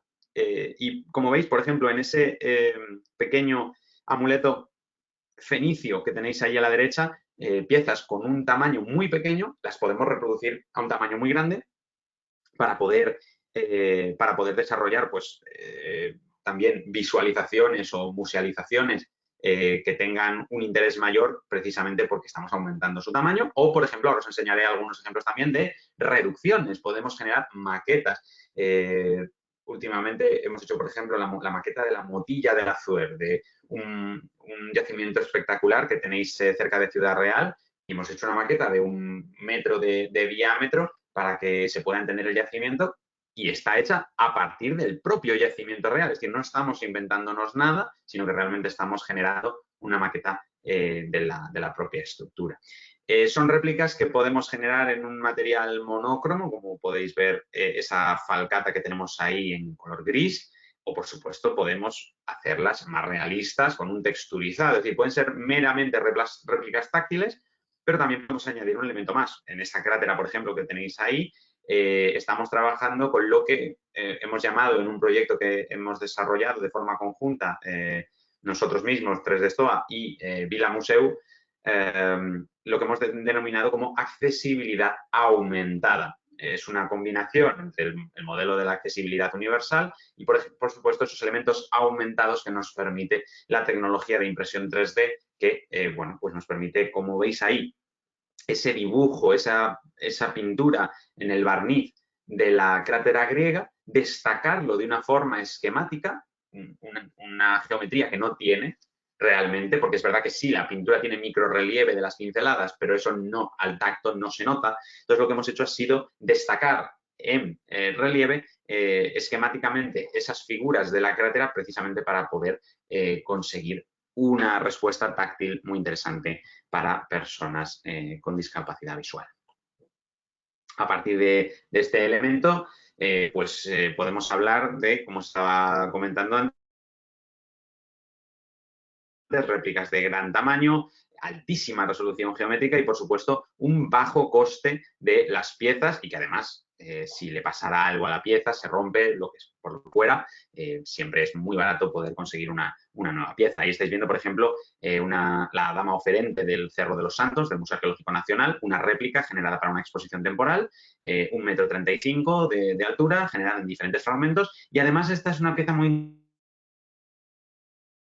interesante porque tiene un acabado de alto contraste. ¿Qué quiero decir con esto? Pues que están muy contrastados los colores para que personas, por ejemplo, con resto visual, puedan detectar un poco esa diferencia de color y les ayude a ver mejor la pieza, lo cual es muy interesante también tener en cuenta esos aspectos, ya no solo de la replicación y de la creación de réplicas tiflológicas, sino que con la accesibilidad aumentada también apelamos a ese elemento de color. Ya sabéis que la mayoría de las personas con discapacidad visual tienen algún resto de visión, con lo cual eso es muy, muy interesante para ellos. Y, por supuesto, también hablamos de piezas muy pequeñas que se pueden recrear. Hablamos de impresión 3D, ya no FDM, que es la impresión 3D de plástico más tradicional, entre comillas, sino, por ejemplo, SLA, que es este tipo de resina que podemos imprimir en 3D. Tenéis ahí la Victoria de Samotracia del Museo del Louvre, con una resolución altísima en un tamaño muy reducido, simplemente para hacer una muestra y una prueba. Y fijaos ahí en el Alcázar de Segovia, que también lo hemos virtualizado hace un par de años, y podemos generar una maqueta, podemos generar una réplica de una altísima resolución a través de este tipo de impresión 3D. Es algo excepcional. Es maravilloso lo que se puede conseguir con esta tecnología. Estamos hablando de capas de 15 micras de grosor. Es increíble. Y luego, bien, hablaremos de ellos con más detalle en la próxima sesión, pero aquí os quiero mostrar precisamente, pues eso, piezas ya de un gran tamaño, como ese capitel que tenéis ahí del monasterio de Citero, con una procesión de Carlos V, que lo replicamos a tamaño real, que es el que tenéis en la parte inferior, y a tamaño reducido también para hacerlo accesible de forma táctil, de una forma mucho más asequible y más sencilla. Y hemos hecho esas dos réplicas, esos dos tamaños diferentes, para que allí puedas tú en visita tanto explicar el capitel, porque está a una altura bastante elevada y es difícil de comprender, se ha bajado esa réplica, se ha colocado al nivel de la vista para que todo el mundo pueda entender la estructura, que es algo increíble. Y, por ejemplo, veis también a la izquierda la réplica que se realizó de la Virgen del Acueducto de Segovia, que ya sabéis, si habéis estado por Segovia desde 2019, la pieza que veis ahora en el acueducto es una réplica generada a partir de la impresión 3D del modelo fotogramétrico que realizamos previamente a su restauración. Ahí podéis ver esa réplica y la original ya está en el museo, que precisamente ese proyecto es uno de los casos de éxito que os quiero mostrar en la próxima sesión. Algunos ejemplos más de diferentes piezas integradas dentro de discursos expositivos de diferentes museos, como veis, mostrando también códigos QR para escanear y acceder a los modelos 3D directamente de esas piezas o incluso en realidad aumentada. Réplicas, como estáis viendo en la parte central arriba, esas cabecitas que estáis viendo, las pequeñas, no son más que el tamaño real de la pieza que se coloca para que se entienda qué es lo que se está viendo, y después en la réplica que hemos aumentado de tamaño se puede comprender muchísimo mejor la pieza, ya no para personas con discapacidad visual, sino, como decíamos antes, para cualquier persona dentro de un discurso expositivo siempre va a ser mucho mejor, más entendible, digamos, las piezas de un tamaño grande. También piezas religiosas, muy interesante, las réplicas de piezas religiosas para sustituir a lo mejor originales en iglesias parroquiales de zonas rurales, para intentar evitar exponer esas piezas a posibles robos patrimoniales. Se pueden realizar réplicas que tengan una calidad visual perfecta. Estamos hablando de piezas que pueden pasar por facsímiles totalmente sin ni siquiera darnos cuenta de que no estamos ante la pieza original, a no ser que nos acercamos mucho. Y eso también es muy interesante y hemos hecho bastantes trabajos en ese sentido precisamente para evitar ese tipo de problemas y que, bueno, pues la gente no pierda su pieza devocional en un pueblo, pero protejamos también esa imagen a nivel de conservación museográfica y museística. Y como os digo, todo esto va integrado dentro de lo que son proyectos integrales. Todas estas tecnologías, junto con el modelado y el diseño 3D, que es de la que menos hemos hablado, pero precisamente porque quiero dejarlo para la próxima sesión, es lo que nos permite generar este tipo de proyectos. Este proyecto en concreto, 500 años a sus pies, las imágenes de la Virgen y San Sebastián del Acueducto de Segovia, o apodado también como Azoguejo 1520, que de hecho lo podéis entrar a ver allí en azoguejo1520.com, no os preocupéis que lo pondremos en la plataforma y os lo mostraré en la próxima sesión con detalle y con calma. Como veis, lo que hemos hecho ha sido una recreación de la plaza del Azoguejo de Segovia a comienzos del siglo XVI, en concreto en el año 1520, el momento en el que se estaban colocando esas imágenes de la Virgen y San Sebastián. Lo que veis realmente en la imagen, y no quiero meterme mucho en detalle, pero porque lo veremos precisamente ese próximo día, es toda una serie de estructuras de las cuales solo hay en esta imagen una real, el acueducto. El acueducto que veis ahí es el modelo fotogramétrico del que ya os había hablado anteriormente, aunque con algunas modificaciones que os comentaré y que son muy interesantes. Todo lo demás es una recreación basada en paralelos, basada en grabados, basada en pinturas, basada en documentación histórica, en documentación arqueológica, que también pues es, como os decía al principio, la base, lo fundamental de todo este tipo de proyectos es tener todo ese conocimiento histórico-arqueológico que nos permita de una forma rigurosa o lo más cercana al rigor posible recrear todas estas imágenes, todas estas vistas o, como le decimos nosotros, todas estas ventanas que abrimos al pasado. Fundamental. Hablaremos de este y de otros proyectos integrales. Precisamente los ejemplos que os voy a poner serán mayoritariamente de Castilla y León, para que también veamos proyectos de nuestra propia comunidad desarrollados.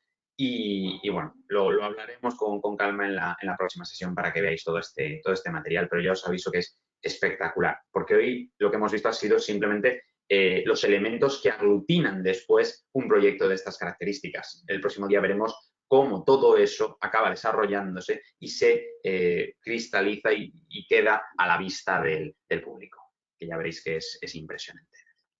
Y todo esto, por supuesto, lo tenemos que encuadrar dentro de nuestra realidad actual. Estamos, no nos olvidemos, viviendo en un tiempo complicado en el que cómo divulgamos nuestra historia, cómo divulgamos nuestro patrimonio y cómo lo hacemos llegar a la gente en tiempos del COVID. Pues a través precisamente de todas estas herramientas tecnológicas. Creo que no ha habido mejor forma que esta de introducir el patrimonio, especialmente, por ejemplo, en el año pasado, durante la cuarentena, a través de vídeos como ese que estáis viendo ahí, a través de modelos 3D, a través de experiencias de realidad virtual y aumentada. Al final, lo que tenemos que hacer, como digo ahí, es repensar el patrimonio. Tenemos que integrar todas estas herramientas que nos van a servir precisamente para desarrollar todo ese elemento de otras formas nuevas que no sustituyen a las tradicionales, pero que sí nos ayudan a complementarlas. Y bien, quiero terminar esta parte antes de pasar a mostraros ya algunos de esos modelos 3D que os estaba comentando, precisamente con uno de los puntos más críticos de toda esta historia, que es la formación en patrimonio y tecnología. Tenemos que desarrollar esa formación, tanto desde las propias instituciones como de cara a las nuevas generaciones de estudiantes de materias relacionadas con el patrimonio. Esto yo creo que es fundamental. Lo más importante es que todos al menos conozcamos qué se está haciendo o qué se puede llegar a conseguir para que seamos realistas con lo que luego lo queremos desarrollar, tanto por exceso como por defecto, porque realmente muchas veces nos encontramos con personas a lo mejor que no se han acercado todavía al mundo tecnológico y en relación con el patrimonio y tienen a lo mejor ciertas ideas que no son realizables o, por otra parte, a lo mejor han desarrollado un proyecto con alguna persona que ha tenido un coste muy elevado y el resultado realmente no responde a algo correcto o desarrollado al nivel que podemos hacerlo hoy en día, ¿no? Porque eso también se ve, proyectos con una muy baja calidad por mero desconocimiento simplemente. Entonces creo que es fundamental que todos nos dediquemos al tema tecnológico o no, tengamos una mínima formación de cuáles son las calidades aceptables, de qué es lo que se está haciendo y de qué es lo que se puede conseguir para que seamos, como digo, realistas en ese sentido. Y precisamente por eso, desde hace ya unos años, pues formamos esta academia en la que enseñamos a todo el que quiera acercarse sin ningún tipo de conocimiento previo, todas estas materias de fotogrametría, recreación virtual, impresión 3D, dibujo arqueológico, modelado 3D, animación, realidad virtual, realidad aumentada, mismo más que vamos desarrollando conforme las tecnologías se van formando y van evolucionando y avanzando, ¿no? Es una formación que tiene tanto un nivel básico como un nivel especializado, pero que, bueno, pues precisamente nos va a ayudar a formar a toda una generación de nuevos profesionales que ya conozcan este lenguaje tecnológico que nos va a permitir aplicarlo de una forma mucho más sencilla a nuestro patrimonio. Pero como digo, no intento que todos los que estéis aquí tengáis una formación especializada en este tipo de materias porque no tiene ningún sentido, pero sí que al menos conozcáis lo que se puede conseguir, que para mí es fundamental. Y bueno, quiero acabar con una reflexión antes de que veamos ya esos modelos 3D. Y os quiero, bueno, además de que tenéis ahí algunas direcciones en las que podéis acceder a más contenido del que os estaba comentando, simplemente empezaba, si recordáis, hablando de que la tecnología hoy en día es la reina, ¿no? La que está siempre por encima de todo en lo que nos mueve como sociedad. Y por tanto, vamos a intentar que nuestro elemento, nuestra pasión o nuestra forma de vida, que es este patrimonio, se integre dentro de la sociedad para que ésta lo acepte y lo asuma como algo propio, como algo interesante. Y de ahí, precisamente, la utilización de la fotogrametría, la realidad virtual, la difusión a través de las redes sociales, todos estos elementos aplicados a esos tres grandes pilares que os comentaba: la documentación, la investigación o el estudio y la difusión del patrimonio. Precisamente, os decía al principio, el pasado es nuestro futuro, literalmente, ¿no? Porque en una sociedad en la que vivimos, en la que parece que los valores son muy distintos, en la que, bueno, pues parece que el patrimonio a lo mejor no importa en ciertos momentos, o que no importa el pensamiento, que no importa el conocimiento cultural. Bueno, también es verdad que estoy diciendo que parece, porque, bueno, pues tenemos nosotros que dar un poquito de nuestra parte para que ese elemento tecnológico sea el que enganche a la gente, sea el que realmente sirva de nexo y que nos permita adentrar a todas esas personas que no saben que les interesa el patrimonio, pero en realidad en cuanto lo ven, si les atrae, si sabemos cómo hacerlo, ¿no?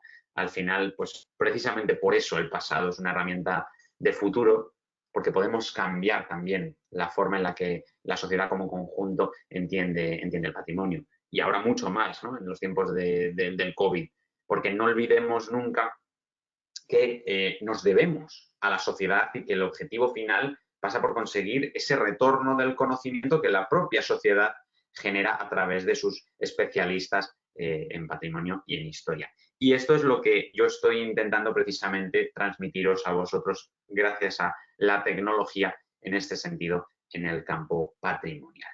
Bien, hasta aquí esta presentación, pero vamos a pasar, si os parece, antes de que hagamos también algunas preguntas, si os parece bien. Voy a cerrar ya la presentación. Bien.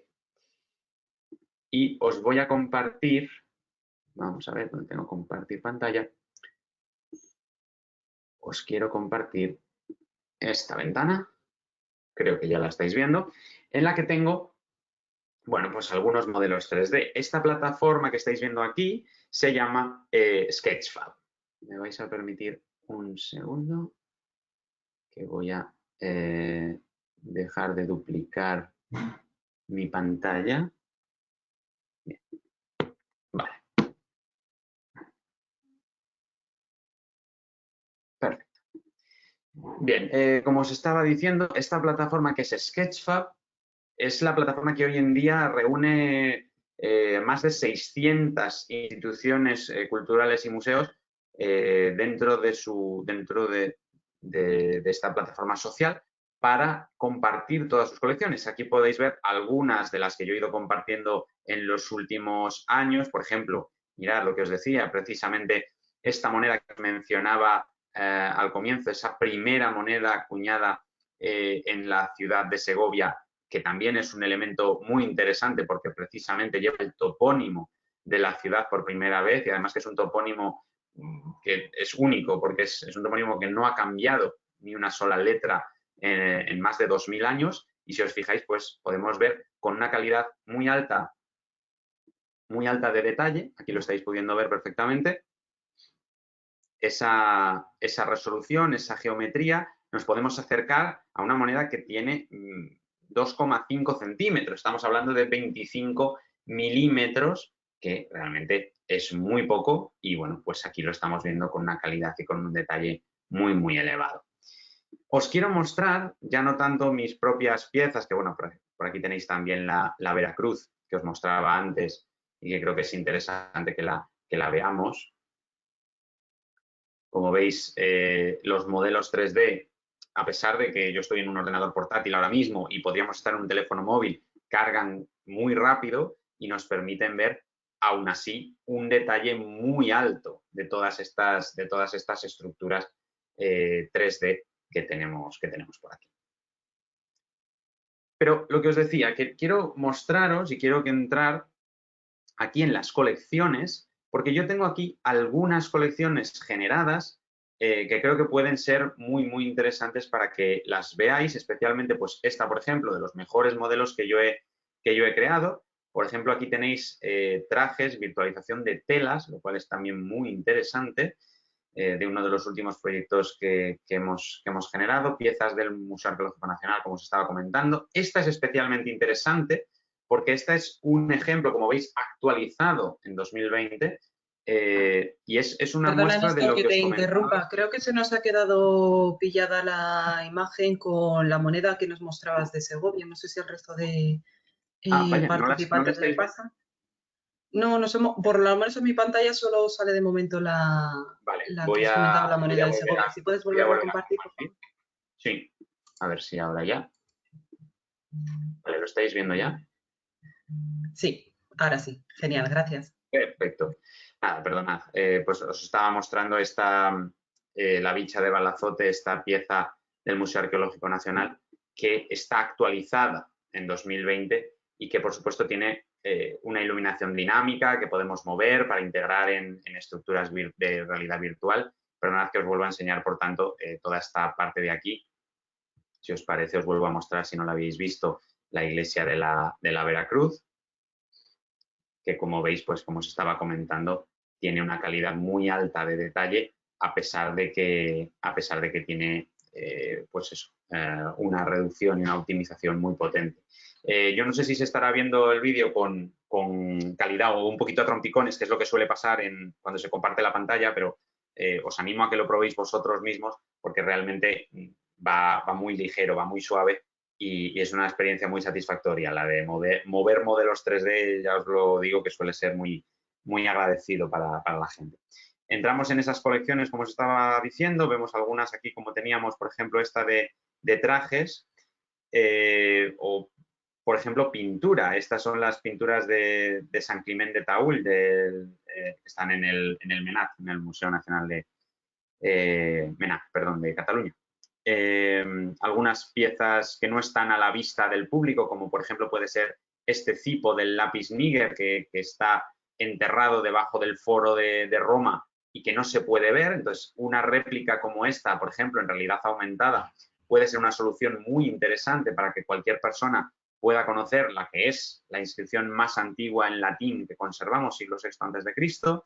Algunas piezas muy delicadas, como este Drac de Nacoca del Museo de Arte Sacro de Palma de Mallorca, o aquí tenéis, por ejemplo, como os estaba mostrando antes, el Alcázar de Segovia al completo, o este lingote de plomo del Pecio Bou Ferrer, que está en Vilamuseu, y que realmente pues, nos permite acercarnos, por ejemplo, a ver las inscripciones que tiene grabadas la pieza o a venir por debajo del propio lingote, algo que no podríamos hacer con la pieza original, especialmente en este caso porque está hecha de plomo y porque pesa 70 kilos este lingote, con lo cual atraerlo al público de esta forma pues es francamente interesante.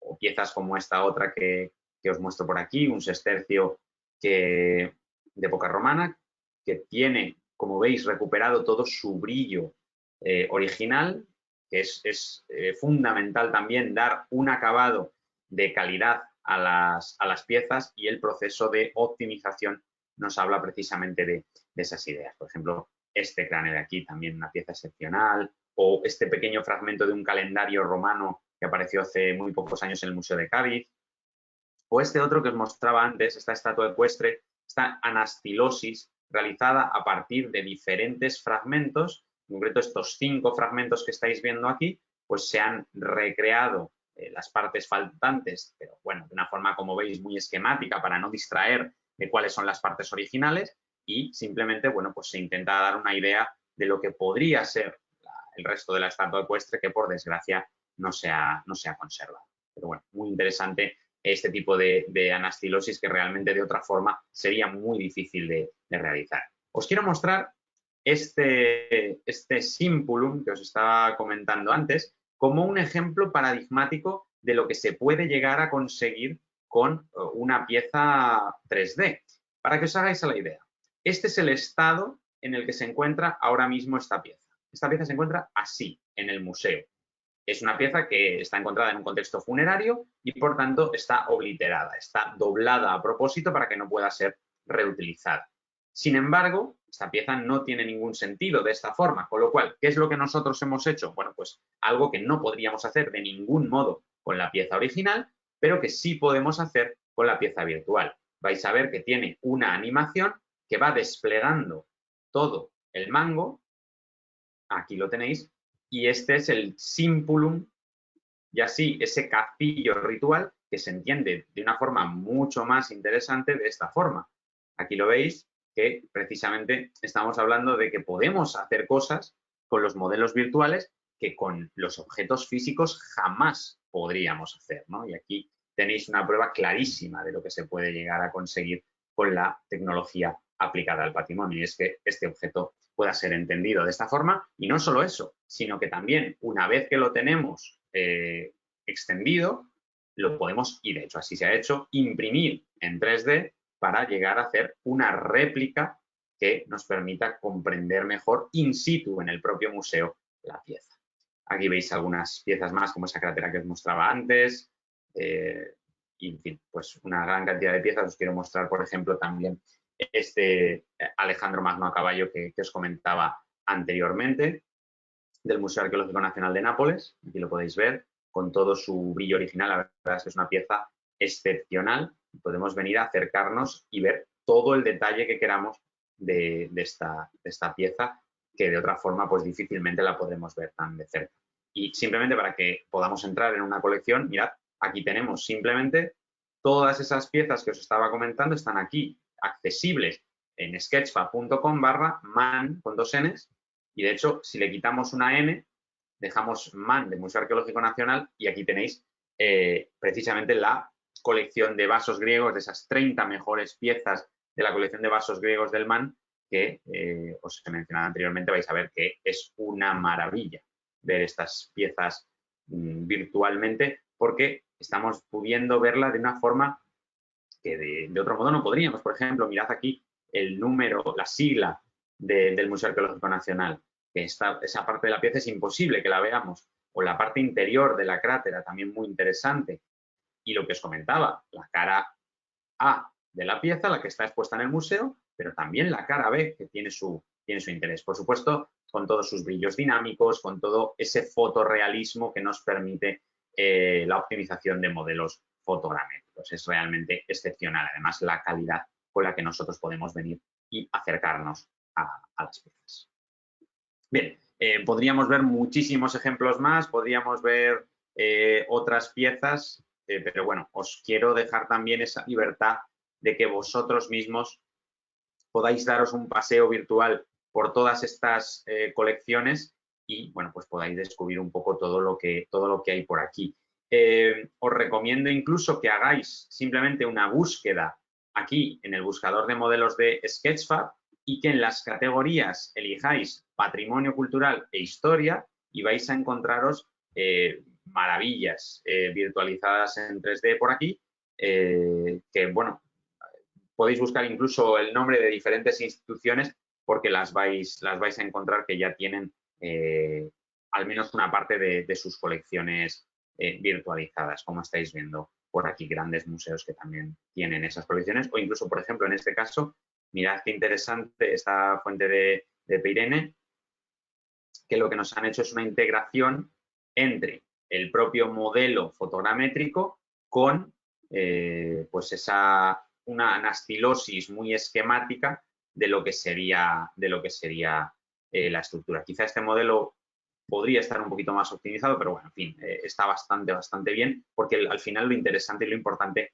es esa idea que nos da la virtualización gracias a elementos de documentación más reconstrucción virtual, y que nos permiten precisamente pues entender mejor cómo son las estructuras faltantes en cada caso. En fin, os animo a que exploréis un poquito por aquí en estas colecciones dentro de Sketchfab, que si vuestra institución no tiene una colección, empecéis a plantearos una, y que si tenéis, y esto sería muy interesante, piezas ya virtualizadas, pero no están colgadas en Internet, que os planteéis muy seriamente colgarlas, porque yo soy de la opinión de que si los modelos 3D no se pueden consultar públicamente, no existen. Porque es verdad que sí tenemos ese elemento de documentación si ya habéis hecho esa fase, pero nos falta el punto final. Y pasa lo de siempre, si no llegamos a ese público final, realmente eso no existe, eso no sirve. Por supuesto, sí sirve para documentar, pero ¿por qué no utilizar todos los elementos de esta enorme cantidad de aplicaciones que tenemos disponibles gracias a la virtualización 3D democratizante? Entonces, yo os recomiendo eso, y luego, por supuesto, lo que sí que os voy a pedir es que hablemos de vuestros proyectos, hablemos de vuestras instituciones, hablemos de vuestros yacimientos y monumentos, los que tenéis cerca, porque realmente es donde podréis aplicar alguna de estas o muchas de estas tecnologías que yo os estoy comentando. Así que, bueno, por mi parte, hasta aquí la presentación. Os animo a que si tenéis ahora preguntas, incluso si queréis hablar directamente con el micrófono, que sería lo ideal, pues lo hagáis en este momento y así comentemos algunos detalles más.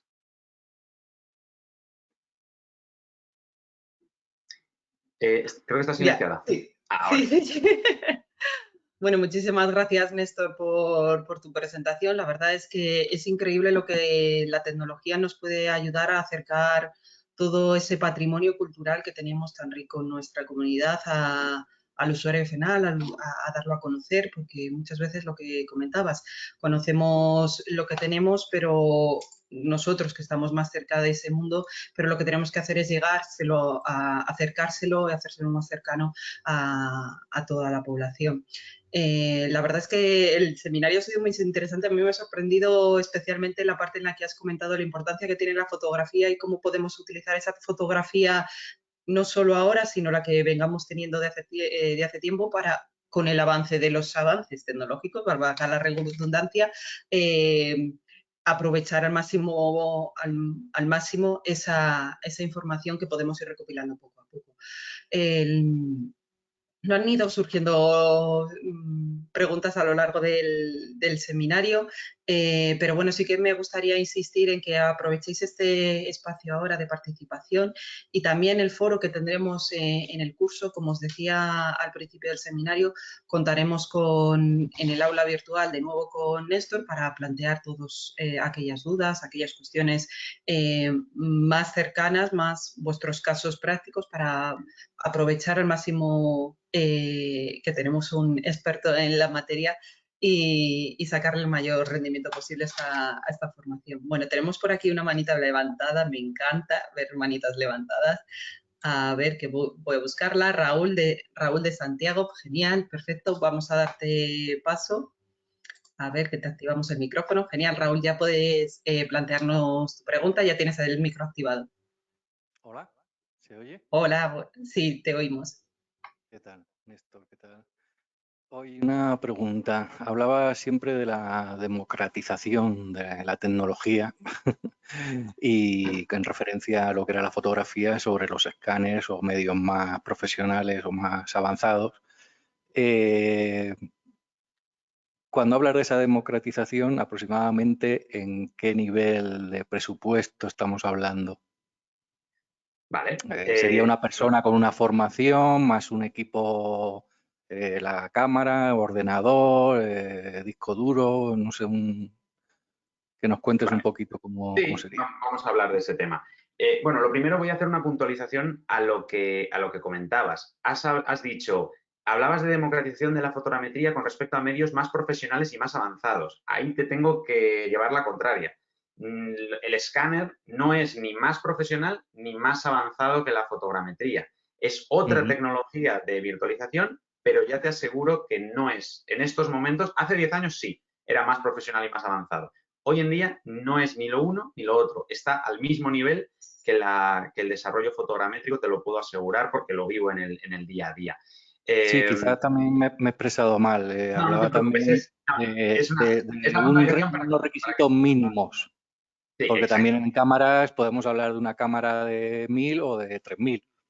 A eso me Efectivamente. refería. Claro, la democratización de la tecnología de virtualización pasa, por supuesto, por un rango, como tú bien acabas de decir. Pasa porque podemos tener una cámara de 100 euros y podemos tener una cámara de 4.000 euros. Cámaras de más de 4.000 es raro. Es decir, esa es la cámara más profesional que tenemos. Luego sí, nos podemos ir a las de medio formato, pero eso es una locura que no necesitamos entrar ahí, ¿no? Estamos viendo hoy en día que cámaras muy profesionales las tenemos por 2.000 y poco euros con una calidad que es de sobra suficiente para poder hacer trabajos muy profesionales y de una alta resolución. Entonces, claro, lo que estamos comparando es un rango de unos 500 a unos 4.000 euros, lo estamos comparando con un rango de un mínimo para conseguir un escáner decente, 3.000 euros es un mínimo, es decir, estamos empezando en el rango mínimo más bajo del escáner y lo estamos poniendo en el ya más alto de la fotogrametría y de ahí hasta lo que te puedas imaginar. Yo he utilizado escáneres de 10.000, de 20.000, de 50.000 y de 200.000 euros. Y te aseguro, esto ya no los he usado, pero hay escáneres de 1.000.000 de euros, si lo quieres. Entonces, estamos hablando de que la democratización viene desde el momento en el que una cámara de fotos ya no es que sea más barata, es que seguro que la institución, el proyecto o quien sea en cada caso, incluso tú como persona física, ya tienes una cámara, cuando nunca vas a tener un escáner láser de por sí. Siguiendo, por supuesto, también con que el uso de los escáneres láser muchas veces lleva aparejados cargos anuales de mantenimiento, tanto de hardware como de software, con lo cual siempre tenemos un cargo recurrente que es verdad que una empresa, como la mía en este caso, sí se lo puede permitir porque realiza muchos trabajos, pero una institución para hacer cosas de una calidad media no se lo puede permitir y sin embargo sí se puede permitir una cámara de fotos, una licencia cultural, educativa de un software, ya no comercial por supuesto, pero sí educativa, de un software fotogramétrico como puede ser Agisoft Metashape, que la licencia vitalicia de ese software cuesta 50 euros. Entonces estamos hablando de unos costes que son mínimos, es que son insignificantes para poder desarrollar un proyecto fotogramétrico. Lo más interesante de todo es que con una formación mínima básica, cualquier persona es capaz de hacer fotogrametría. Por supuesto, una vez más, nos hablo ya de proyectos profesionales, yo nos hablo ya de a lo mejor lo que podemos hacer nosotros, que a lo mejor podemos virtualizar 20 piezas en una jornada de trabajo con un flujo de trabajo muy, muy desarrollado, ¿no? Pero sí que desde vuestras instituciones, desde vuestro punto de vista, seáis capaces de integrar este tipo de tecnologías. Por supuesto, luego hay gastos que son inherentes y comunes, tanto utilices escáner como si utilizas fotogrametría, ¿no? Por ejemplo, pues un ordenador y un almacenamiento para poder tener esos datos. Pero eso digamos que ya no lo voy a contar porque un ordenador, que más que menos lo tenemos todos, y una institución siempre lo va a tener. Y además es que la fotogrametría no requiere unas capacidades muy elevadas de procesamiento para poder trabajar. Yo, cuando normalmente a mis alumnos me llega gente que tiene pues un ordenador, a lo mejor un portátil chiquitito, poco potente, y a pesar de ello pueden realizar trabajos fotogramétricos, con lo cual creo que es muy interesante porque nos abre en muchos aspectos un campo muy amplio de trabajo que, como digo, puede empezar por hacer algunas pruebas y hacer algunas piezas, algunas muestras dentro de vuestra propia institución o de vuestro propio proyecto y a partir de ahí desarrollar ya proyectos más complejos poco a poco, ¿no? Yo creo que ese es un poco el camino de actuación. No, esta pregunta era un poco porque por ejemplo, yo trabajo ahora en un ayuntamiento y es un pueblo muy chiquitito y el principal problema que se tiene es el tema de financiación y de acceso a las tecnologías. Pero ya no es a lo mejor la compra de la cámara o la compra del ordenador o del almacenamiento, es también a lo mejor eso, en este caso ya descubrimos que hay empresas que se dedican a dar esa formación para que lo utiliza, pero el costo mayor donde veo es en una persona, contratar a una persona que se dedique a todo eso, que tenga esa formación y que dinamice eso en el tiempo. Yo, por ejemplo, ahora mismo estoy contratado, pero con una subvención de 6 meses. Claro. como técnico turístico y Claro, de claro. actividades culturales, y esa parte es la que no veo que enganche en muchas de las administraciones pequeñitas, que son los ayuntamientos, y son ayuntamientos que tienen o sea, que tienen un montón de cosas de patrimonio que está totalmente abandonado, desaprovechado y fuera del conocimiento del resto de la gente, que es lo que un poco planteabas tú, el que eso llegue a más gente y pueda ser motivo de visita o de estudio, ya bien en in situ o a través de la renderización y del 3D. Totalmente de acuerdo. Esa es la problemática clarísima. Además, te doy toda la razón. La cuestión es que, bueno, al final, tú lo sabrás mejor que yo, cuando estamos en los espacios rurales donde llega muy poco presupuesto y donde hay muy poca gente, hay que ser un hombre orquesta al final, ¿no? Y hay que hacer un poco de todo. Yo te puedo decir que la formación fotogramétrica la puedes conseguir en un mes. En un mes, con un curso de 40 horas, el mío u otros, que hay otros, ¿eh? No tienes por qué cursar con Core Formación. Es verdad que nuestros cursos, pienso que en estos momentos son los más asequibles porque también democratizamos precisamente nosotros mismos, no vamos a ser hipócritas en ese sentido, ¿no? Y nuestros cursos son los más baratos que existen ahora mismo en este campo. ¿Es formación online? Es formación completamente online, efectivamente, con vídeos, con tutoriales, con documentos, con clases online con nosotros aquí, como estamos haciendo nosotros ahora. En fin, es una formación muy dinámica que está funcionando muy, muy bien.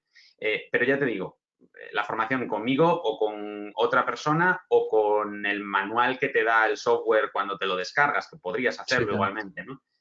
La cuestión es que es muy, muy sencillo, porque al final la fotogrametría consiste en tomar fotos desde todos los ángulos y ya está. Y te aseguro que te sorprendería, porque parece magia de lo bien que funciona. Pero ya no nos quedemos solo en la fotogrametría, vamos más allá. Lo que decías tú, las redes sociales. Al final, en el mundo actual, al menos los que estamos muy metidos dentro del mundo de redes, las redes son inherentes a todo.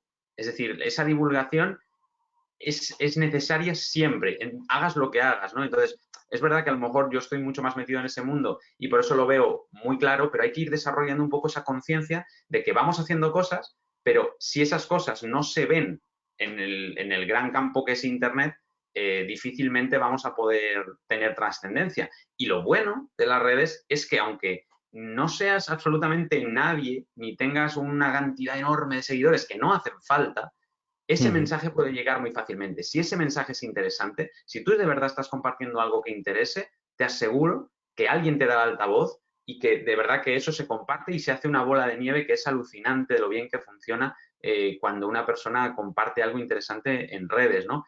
O se hacen hilos. Mira, me estoy acordando, por ejemplo, de un hilo que me sorprendió mucho.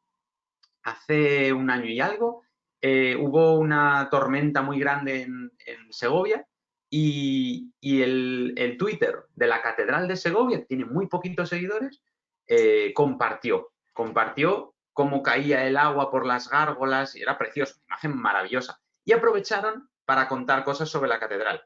Y ese hilo de Twitter tuvo un impacto tremendo, pero tremendo. Salió hasta en las noticias. Es decir, es un contenido que tiene que generar una capacidad de interés, pero que realmente muchas veces está basado en algún detalle, en alguna cosita específica que todos podemos tener cerca en nuestro propio patrimonio. Y al final, si eso lo combinamos con, oye, mira, he subido el modelo 3D de este elemento que está en un lugar muy desamparado, muy poca gente va, pues a lo mejor la gente lo ve a partir de ahí y a lo mejor alguien se interesa y lo va a ver. Pero, como digo, tiene que ser una combinación de diferentes elementos que, por desgracia, cuando nos metemos en este campo ya más rural, tenemos que intentar ser nosotros mismos los que los vayamos desarrollando. La parte buena es que, por suerte, tanto esta tecnología de fotogrametría como la divulgación en redes sociales no requiere unas capacidades y unos conocimientos técnicos muy altos. Lo que requiere es algo de tiempo y, sobre todo, una capacidad creativa que nos permita desarrollar unos contenidos que realmente sean un poco atractivos. Pero vamos, uno cuando se mete en Internet y ve, especialmente, ya digo, Twitter es la red social para estas cosas, ve lo que se está haciendo y es impresionante lo que se puede hacer con muy pocos recursos, que es lo importante. La plataforma esa que has compartido donde está el museo arqueológico y demás, eso es totalmente libre, es decir, cualquiera hay que hacer un Exacto. registro.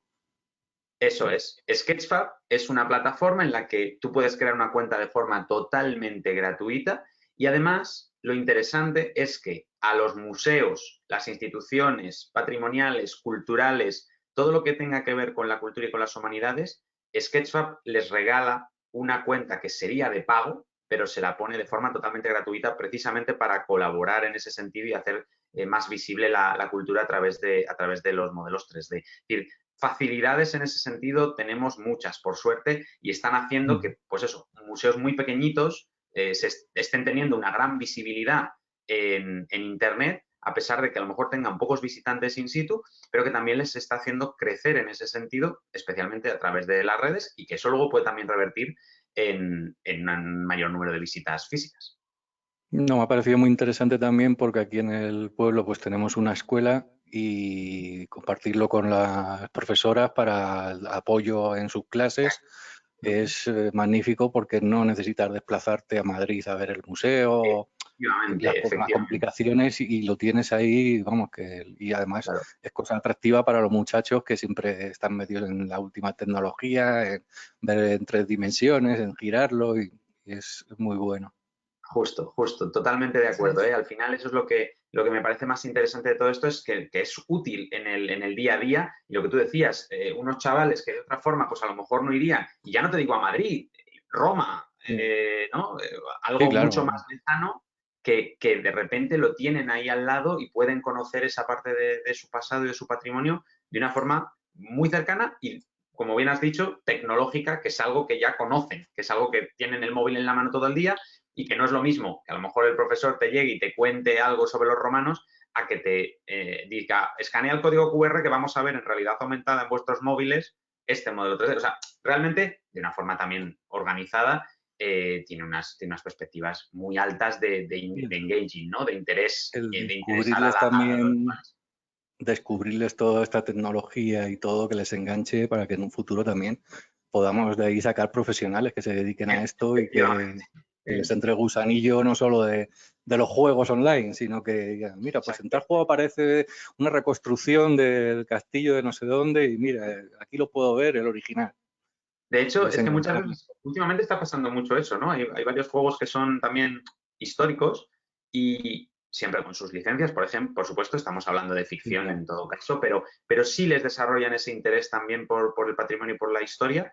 De hecho, bueno, no sé si conocéis Assassin's Creed, que es esta saga de juegos de acción que están inspirados en distintos puntos de la historia y que últimamente, en los últimos años, están sacando una versión educativa del juego en la que puedes aprender más sobre la cultura de la época en la que está viviéndose el juego, de una forma totalmente relacionada con el videojuego, pero educativa para que a la vez que juegas estés aprendiendo datos históricos, que es excepcional, es una maravilla, vamos.